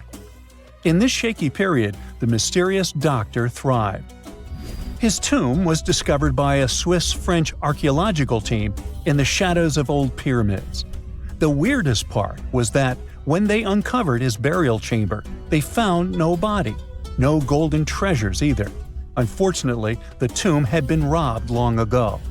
But what remained was something even more fascinating: the words and images left on the walls. The paintings are still vibrant, bright colors that somehow survived all those years underground. The walls show jars, containers, strange abstract patterns, and geometric shapes. And then there are hieroglyphs, lines and lines of sacred script carved with precision, like someone had poured their soul into every curve. These inscriptions revealed who Teti Nebi Fu truly was. Turns out, he wasn't just any doctor. He was the conjurer of Serket. Now, Serket was the female deity of scorpions, sacred and terrifying. Egyptians believed she could stop venom, heal bites, and protect the living from toxic elements. The title, Conjurer of Serket, meant Teti Nebi Fu was a specialist in treating dangerous stings and bites. And if he got an entire tomb for himself, he may have been Egypt's top expert in those things, a man who healed with both medicine and magic. But that wasn't all. He also held the title Director of Medicinal Plants, a title seen only once before in all of ancient Egypt. That means he knew the healing power of herbs, roots, and oils like no one else. Now, you might wonder, what plants in a huge land of sand? But in reality, ancient Egyptians used herbal medicine that would hold up in some labs today. They created pills, ointments, and inhalers. Most often, they chose some active ingredient, a flavor to make it easier to take, and something to deliver it into the body. Sound familiar? And yeah, they didn't have many traditional plants, so some of these ingredients were bizarre by our standards, like using crocodile dung and acacia mixed with honey. They even had formulas for anti-wrinkle creams. And apparently, our mysterious healer was also chief dentist. This title is almost never seen in ancient records. Evidence of Egyptian dentists is incredibly rare. Turns out, our ancient genius didn't just fight stings and study plants.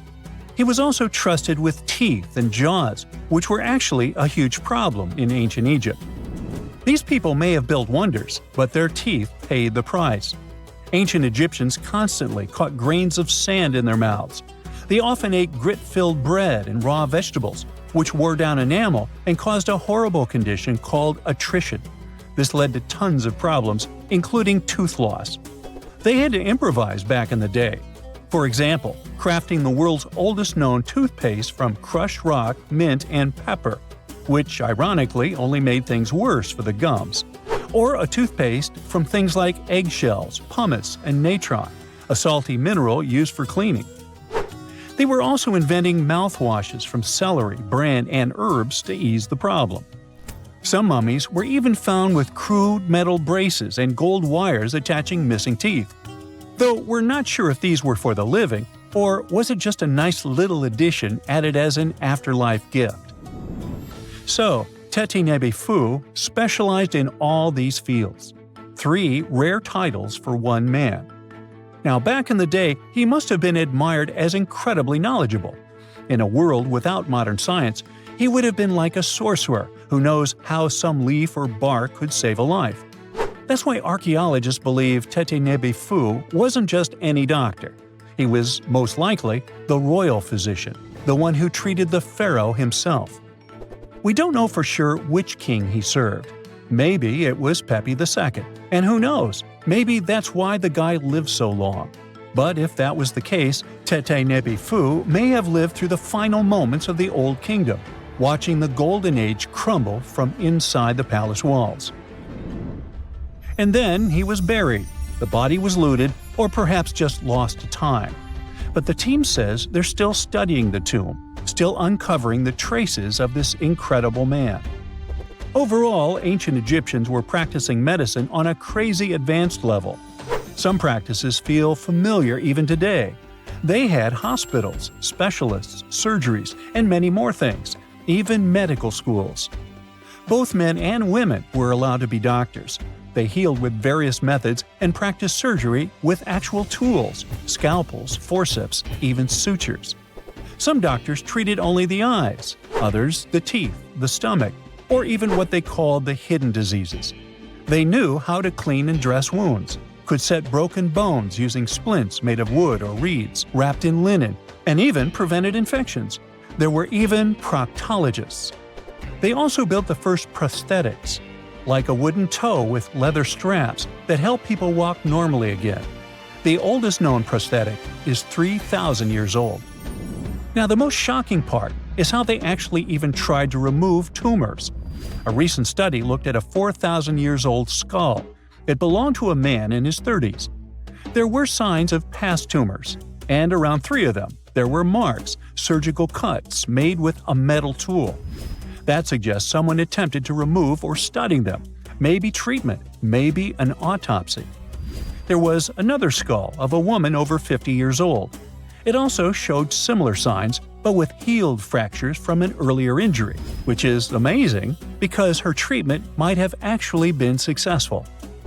Being a healer in this society meant something powerful. It meant being a priest, a scientist, and a magician all at once. To ancient Egyptians, medicine was a necessary art, and they treated it with as much reverence as they did their deities. That's because they believed that sickness could be both physical and spiritual. So a doctor could recite a spell while applying a salve, and a lot of their treatments worked. The reputation of doctors in ancient Egypt was so strong that leaders from other parts of the ancient world, like Persia, actually sought them out. Even Homer, the Greek poet, once said the Egyptians were the most skilled healers of all. Of course, their understanding of the human body wasn't perfect. For example, they thought the heart controlled thought and emotion. They also didn't know what the brain really did. But their approach, observe symptoms, diagnose, and treat, well, that's modern medicine. Sure, they prayed over the wound, but they also healed it, didn't they? Their most famous physician was Imhotep. That guy was a true polymath, an architect, priest, and a healer who became so revered he was later worshipped as a deity of medicine. Yep, a human who was so cool they turned him into a deity. He lived 2,000 years before Hippocrates, the so-called father of medicine. And yet, some people joke we should drop the Hippocratic Oath altogether and swear an Imhotepic oath instead. These people weren't just laying the foundations of pyramids, they were laying the foundations of healthcare. Everyone loves a good landmark. The Roman Colosseum, the ancient city of Machu Picchu, the Giza pyramids. But have you ever wondered how it once looked? Way back in the days when they were built? Or even in the time they were covered in ivy and forgotten by humanity? Buckle up, because we're heading on a time travel adventure to the world's greatest archaeological sites.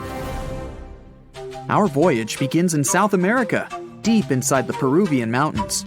Behold, the city of Machu Picchu. Machu Picchu is a monument to the ingenuity and power of the Inca civilization. During its prime, the Inca civilization stretched 2,500 miles along South America's coastline from modern-day Ecuador all the way down to Chile. And Machu Picchu was located at the heart and center of it. The historic site was constructed at around 7,000 feet above sea level, more or less around 1450 BCE. The gated city consisted of around 150 buildings made of stone. The Incas managed to build temples, houses, and even a complex aqueduct system to irrigate the entire town. And yes, they did all that without the help of wheels or any instrument made of iron. The housing model is somewhat similar to stone houses we see nowadays, with the difference that the Incas didn't use any cement to stick together the blocks of stone. Yet, they fit seamlessly on top of each other. Not only that, the Incas must have developed a rudimentary yet effective anti-earthquake technology, since in the event of a quake, the rocks would shake without falling out of place. If Machu Picchu had been built today, It would have cost over $70 million to finish the entire thing. The purpose of the site is still a mystery to many historians. Theories suggest that it could have been built as a ceremonial site, a safety base for the Inca people, or even a retreat for royalty. What we know for a fact is that in the 16th century, 100 years after Machu Picchu was built, its population abandoned it, with tree roots taking over the majority of the site and keeping it hidden from humankind for over 4 centuries. It wasn't until the 20th century that the world was reintroduced to Machu Picchu when a Peruvian farmer led Yale University professor Hiram Bingham III to visit the site. Since then, Bingham and many other explorers dedicated their lives and research to studying the archaeological wonder of Machu Picchu. Now, for the next stop on our time-traveling vehicle, the city of Pompeii in Italy. Pompeii has crowded our collective imagination for many years. The eruption of the Mount Vesuvius volcano in 79 AD and the destruction of an entire city is hopefully not something that will happen again. But I bet you're wondering, what did Pompeii look like on its last day? It took 18 hours for Pompeii's streets, markets, houses, and forums to be buried under millions of tons of volcanic ash. Thanks to some clever scientists, we discovered that the lava and ashes that covered Pompeii on its very last day actually helped to freeze the city in time. Different from ice, the cloud of ashes did not preserve the city intact, but as the items disintegrated over 2,000 years, they left voids under the earth. Archaeologists found that if they filled these voids with plaster, the shape of the buried city would soon reveal itself. And that's exactly what happened. Of course, it was nothing like the bustling city of 12,000 people that had existed for many years before the fateful eruption. Pompeii was a vibrant and rich municipality. The site's ruins revealed that many areas of Pompeii boasted impressive houses, some with balconies, which was a sign of great wealth at the time. And, believe it or not, even some artworks survived the eruption. Archaeologists found well-preserved frescoes and murals of mythological creatures, all indicating that members of the high society lived there. Ruins show the city even had thermal baths and showers made with luxurious materials. Oh, and apparently, the people of Pompeii had amazing teeth. Yes, archaeologists could see even that tiny level of detail from the plaster molds they recovered from underground. Still in the Italian territory, we find one of the world's biggest tourist attractions, the Roman Colosseum. It was built as an amphitheater during the reign of Emperor Vespasian, around 70 AD. It wasn't until 80 AD that Vespasian's son, Emperor Titus, inaugurated the Colosseum. The monument was something to behold, with 157-foot-tall walls, over 80 entrances, and the capacity to host 87,000 people. All social classes and groups were welcome at the Colosseum, and this partly explains why it flourished for so many centuries. During the decline of the Roman Empire, around the 6th century AD, the Colosseum started being neglected and abandoned. The monument was looted, and some of its columns and stones were used to build infrastructure elsewhere. Only 1/3 of the original Colosseum still remains, and if it's big now, imagine what it once was. Greece was home to one of the world's largest empires. At the height of this empire, literally and historically speaking, more or less 2,400 years ago, the Greeks built a citadel known as the Acropolis. The Acropolis, which is composed of historical buildings, is considered to be one of the biggest landmarks of Western civilization to date. Tourists that visit the capital city of Athens today may be faced with yellowish and broken pillars of the Parthenon standing way up high in one of the city's hills. But way back when it was built, between 447 and 432 BCE, the imposing and majestic Parthenon was purely white, as the entire monument was built with gleaming white marble. The statues inside were made of gold. The Parthenon is a 23,000 square foot temple held up by 69 marble columns. The largest blocks of marble are massive, weighing around 10 tons each. And the most surprising fact is that the marble didn't come from Athens, but from a nearby site that stood 10 miles from the Acropolis, known as Mount Pentelicon. Historians intrigued by where the primary material for building the Acropolis came from found tiny and big blocks of marble all scattered around the floor of Mount Pentelicon. There was also a paved road that the Greeks had built to carry the rocks around. But perhaps the most impacting monument of all times is located at the heart of the Middle East, outside the Egyptian city of Cairo. The pyramids are considered one of the 7 wonders of the ancient world. The Giza pyramid complex was built as a tomb for the pharaoh Khufu around 4,500 years ago. Between 20 to 30,000 people took part in the construction process. It's composed of 3 pyramids. The massive monument is made out of approximately 8,000 tons of granite and over 550,000 tons of mortar, which gives it the appearance it has today. Would you believe me if I told you that the pyramids didn't always look like this? Far from it. They were shiny white with a golden triangular tip at the top. This is because the Egyptians used over 6 million tons of limestone to cover the entire rocky, step-like structure, all so that they could gleam white under the unforgiving sunlight of Egyptian skies. The Pyramid of Khufu remained the tallest structure on Earth made by humans for over 3,800 years. It was the only 8-sided pyramid in Egypt and was believed to align with Orion's belt. It's considered to be the most aligned construction facing north.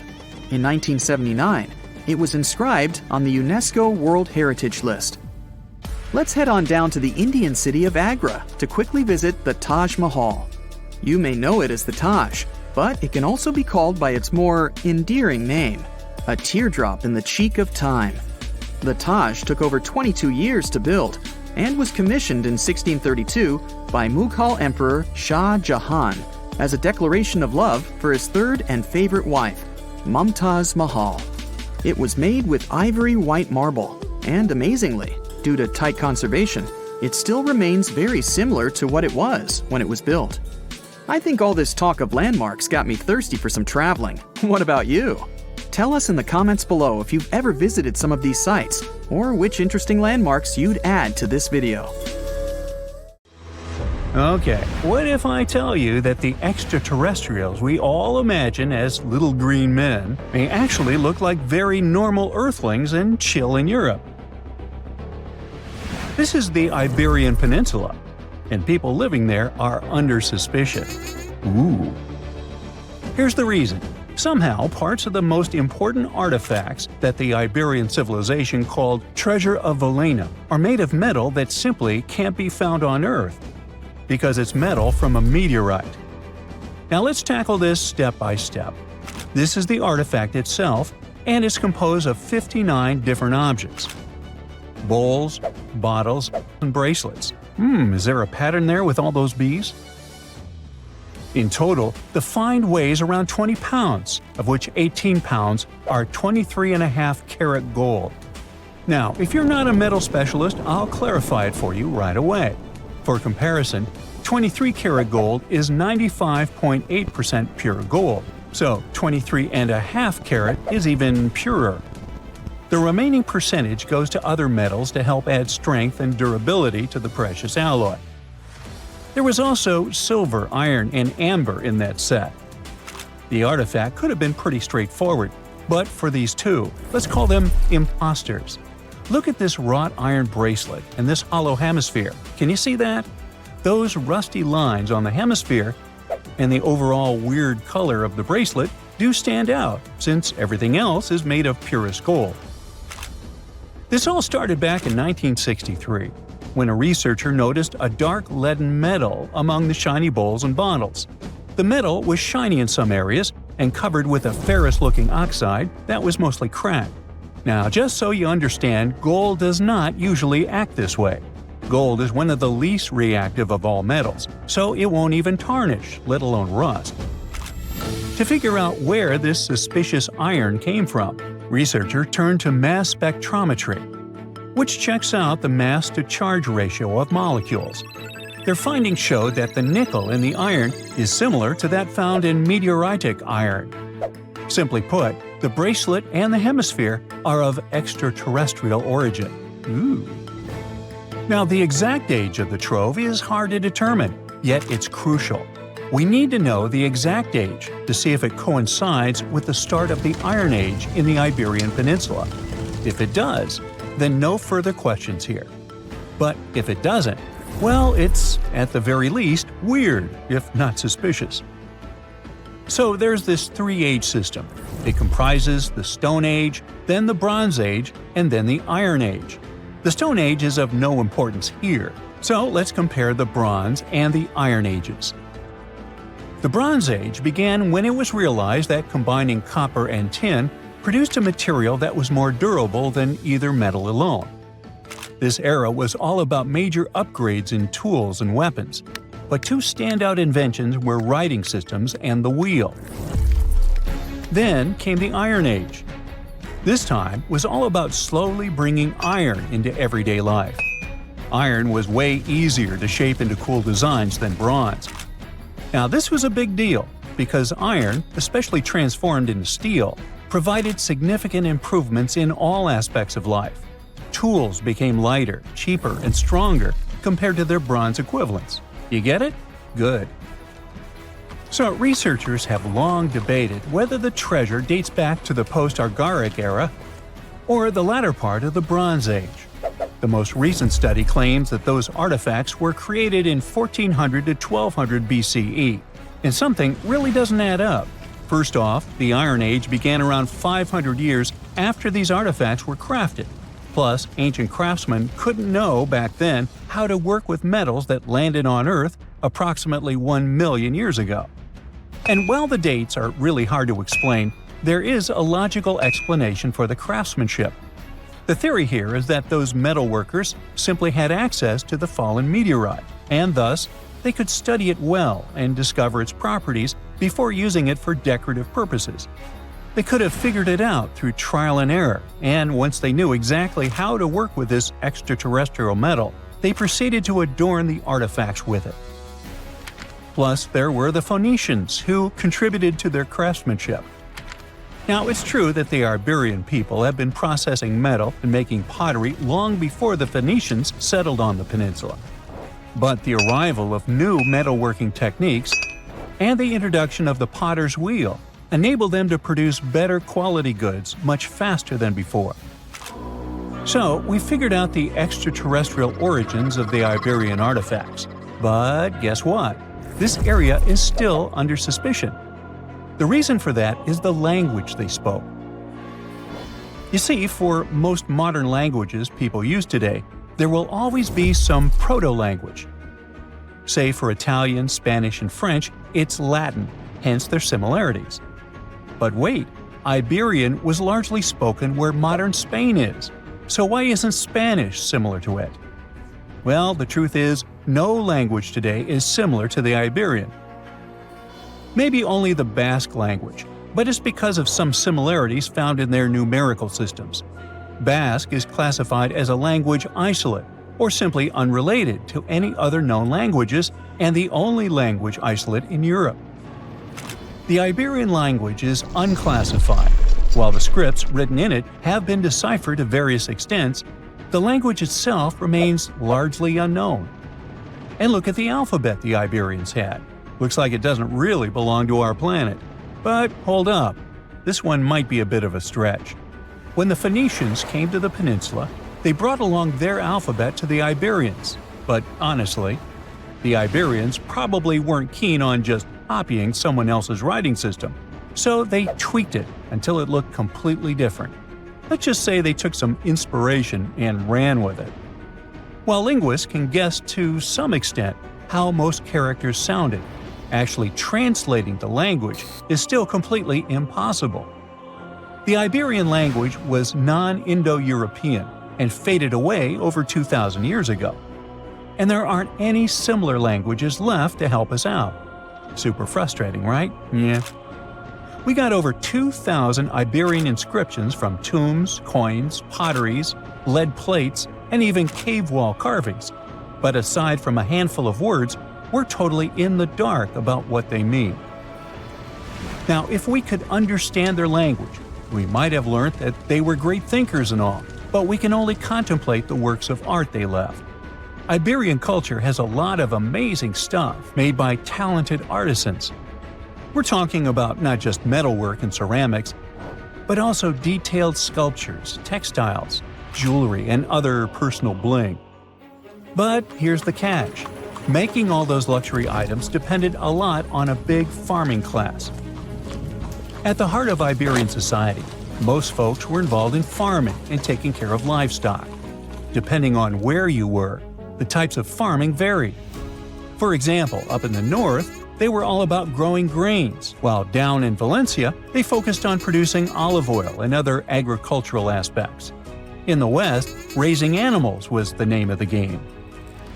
Still, we don't have much information about the day-to-day lives of the many people doing this essential work. Yet, on the flip side, we know a lot about the upper class of Iberian society, who control these agricultural resources and hire the artisans. By the 7th century BCE, we start to see a group of Iberian princes who were living the good life, trading with the Phoenicians and enjoying fancy luxury items. You can spot this elite class in their burial practices. Cremation was the go-to method for funerals among the Iberians, and wealthy individuals were often found in cemeteries with all sorts of lavish goods and funerary sculptures that give us a peek into the fashion and hairstyles of the rich. Interestingly, starting in the 6th century BCE, there was a noticeable drop in the number of recognizable burials, which suggests that these elaborate funeral customs became more exclusive to a small elite. Meanwhile, the fate of the majority, farmers, artisans, soldiers, and laborers, who made up a big chunk of the population, remains a bit of a mystery. It used to be a pretty advanced civilization, but it vanished without a trace. Researchers think it could have been due to some massive earthquake, but so far, we don't know for sure. No man shall ever find my tomb. That's what, according to rumors, Cleopatra once said. Rumor has it really wasn't about the gender. She wanted no living soul to disturb her, and I think she meant that no human would ever discover the location of her grave. But, surprisingly, it was indeed a woman who was closer than anyone before to finally discovering the Queen's resting place. Meet Kathleen Martinez Berry, a criminal lawyer turned archaeologist. She got so intrigued with Cleopatra's story that she packed her bags and went to Egypt with no official support and even no permission from the authorities. All she had was pure determination to find the Queen's tomb.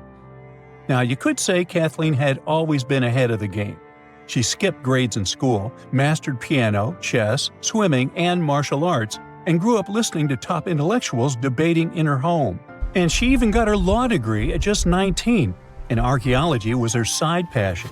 She had never actually been to Egypt, never dug up a single artifact. But her fascination with Cleopatra went all the way back to an argument with her father in 1990. That day, she walked into his library looking for a copy of Antony and Cleopatra by Shakespeare. Her dad, Fausto Martinez, a professor and legal expert, casually called Cleopatra a seductress. Kathleen wasn't having it. She fired back, arguing that history had been totally unfair to Cleopatra. The Romans, she said, wanted to destroy her reputation, and for centuries, people had just believed their version of the story. The debate went on for hours, and in the end, her father admitted maybe he had judged Cleopatra too harshly. That conversation changed everything for Kathleen. From that day on, she read every ancient text she could find, especially Plutarch's account of Cleopatra and Mark Antony.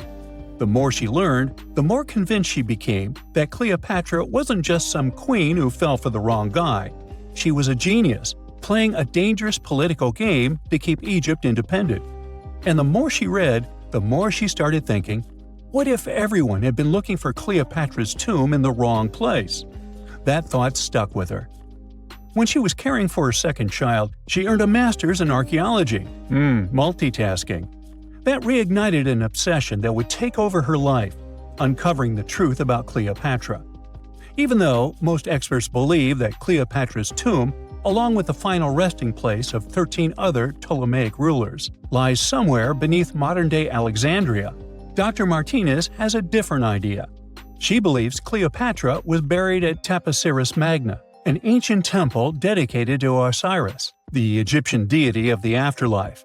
But she still needed an ancient foundation plate. These plates, about the size of a smartphone, were placed beneath important temple structures and often contained inscriptions explaining when and why the temple was built. If she could find a plate that confirmed the temple was dedicated to Isis, Cleopatra's patron deity, she'd have solid proof that this was the right place to look.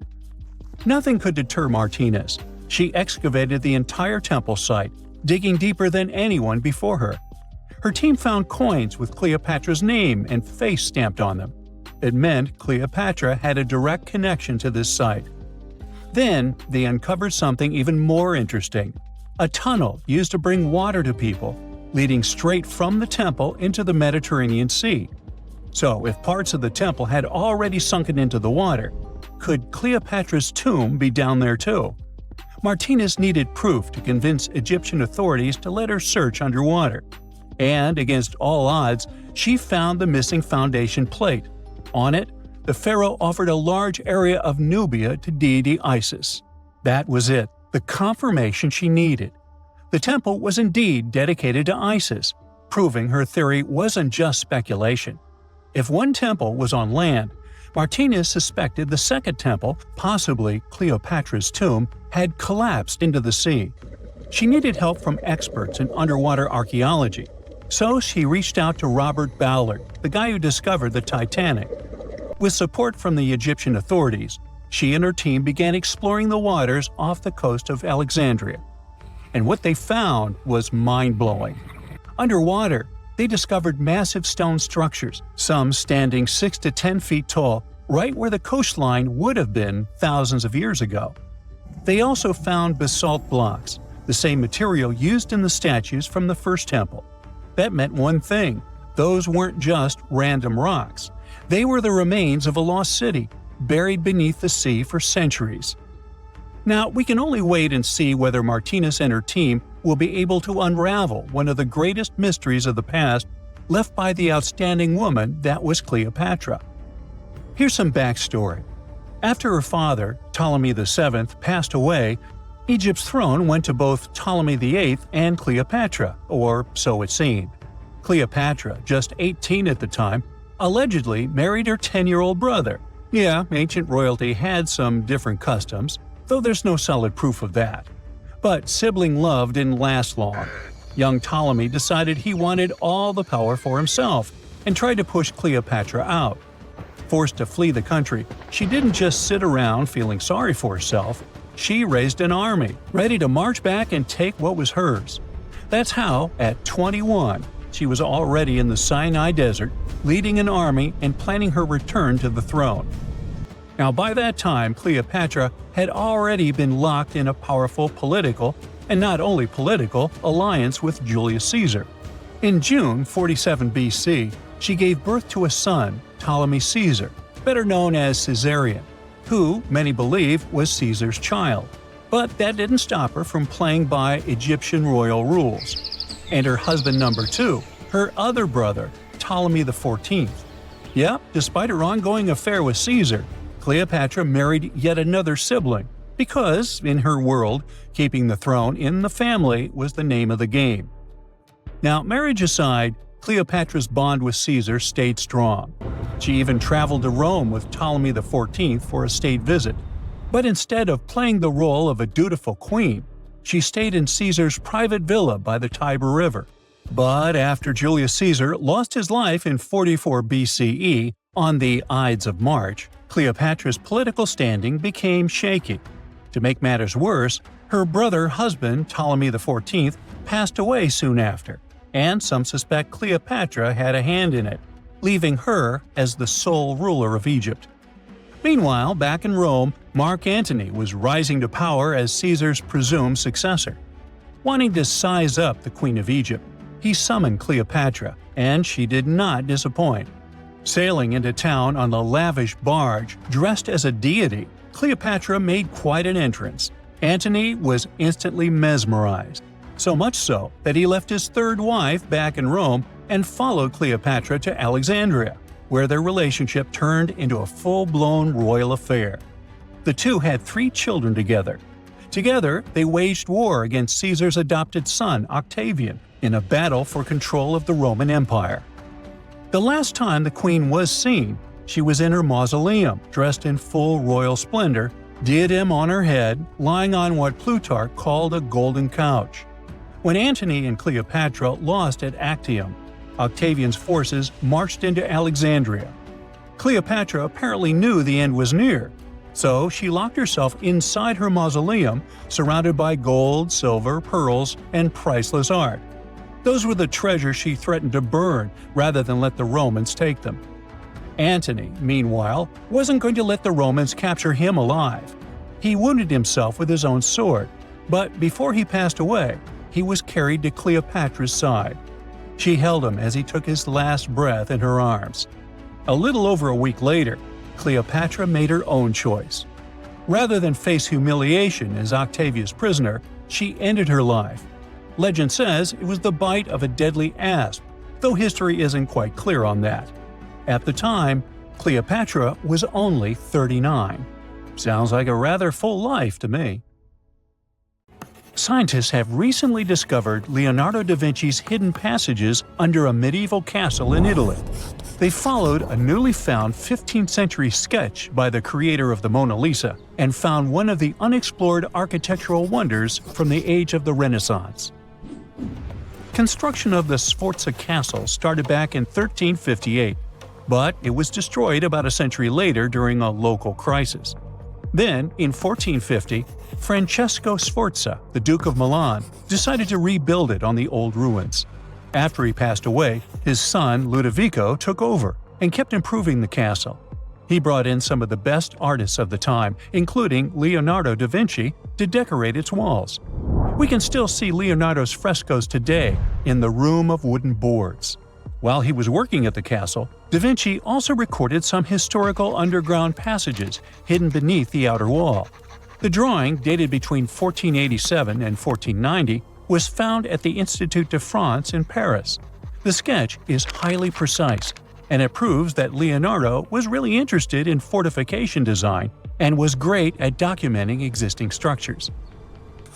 Historical records show that Ludovico ordered the building of an underground passageway that led straight to a basilica, where his wife was buried. Ludovico married Beatrice in 1491, and they had a happy but tragically short marriage, as Beatrice passed away while giving birth in 1497. The Duke locked himself away for weeks, grew a beard, and wore only black clothes while he was mourning his beloved wife. The secret tunnel may have stretched over a half a mile and would let Ludovico visit her grave in private.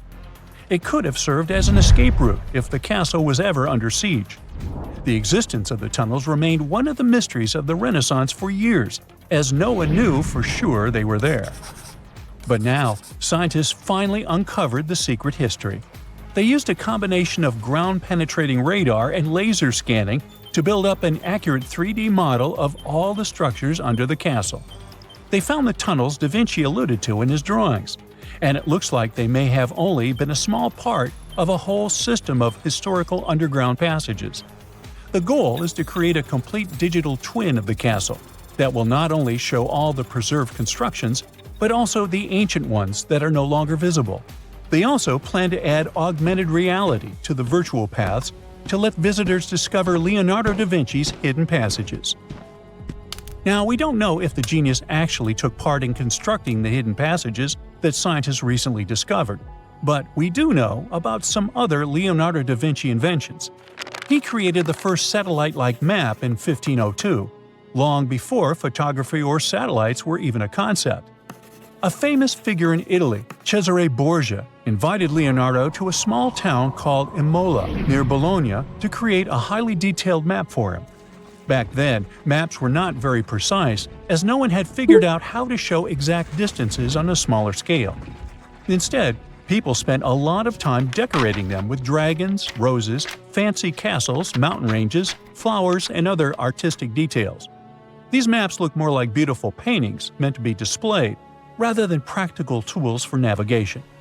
But Cesare Borgia wanted something truly functional, and Leonardo managed to create something revolutionary in the field of cartography. If you compare satellite images of Imola today with Leonardo's map, the similarities are striking. He captured every alley, curve of the streets, roadways, and even the exact sizes of the buildings. And he did it all by hand, using just a pencil, ruler, compass, and several of his own clever inventions. To gather all the necessary data, the genius walked through the streets for weeks using a large wheel that spun as he moved, recording the distance with a cable. Using the magnetic compass, he determined precise directions. He also developed a tool called the bussola, which measured angles inside a circle. With this, he could track the exact turns of each street and the size of the intersections. He figured out the distances between houses and major roads. Then, back at home, he used his notes and calculations to draw the map to scale with incredible precision. In his work, Da Vinci also used a technique developed by Florentine humanist Leon Battista Alberti. He created a mapping method where you could place an entire city inside a circle using polar coordinates. At the center of the city, 8 straight lines met, representing the main directions of a compass. Leonardo used this system to divide the town into 8 sections. He didn't overlook even the smallest buildings, which made his map one of the most advanced of its time. The Italian genius had a big dream to build a machine that could let people fly. He studied how birds, bats, and kites move through the air and designed a special flying machine. He believed that if he could copy their movements, humans might be able to soar like them. Da Vinci's design looked a lot like a bat, with 2 large pointed wings that stretched over 33 feet wide. He planned to build the frame from lightweight pine wood and cover it with raw silk to make it strong but not too heavy. The person flying it would lie on their stomach on a wooden board in the center. To make the wings flap, the pilot had to pedal a crank with their feet, which was connected to a system of rods and pulleys. There was also a hand crank for extra power and even a headpiece to help steer. As the person moved their hands and feet, the wings would flap and twist, just like a bird's. But there was one big problem. Humans aren't strong enough to make the machine lift off the ground. Even though it might have worked once in the air, there was no way for a person to get it flying on their own. Leonardo probably realized this, but his amazing idea still inspired flying machines that came centuries later. Da Vinci was way ahead of his time with many of his inventions, but his idea for a humanoid robot was especially futuristic. He was working under the patronage of the Sforza family, the one that had those ancient tunnels of Italy built. The genius designed a mechanical knight that could move its arms, turn its neck, and even open and close its mouth. Da Vinci had good knowledge of anatomy and the mechanics of body movements that helped him. His unusual creation used an external system of cables. A hand crank set it in motion, and there was also an internal gear-driven mechanism.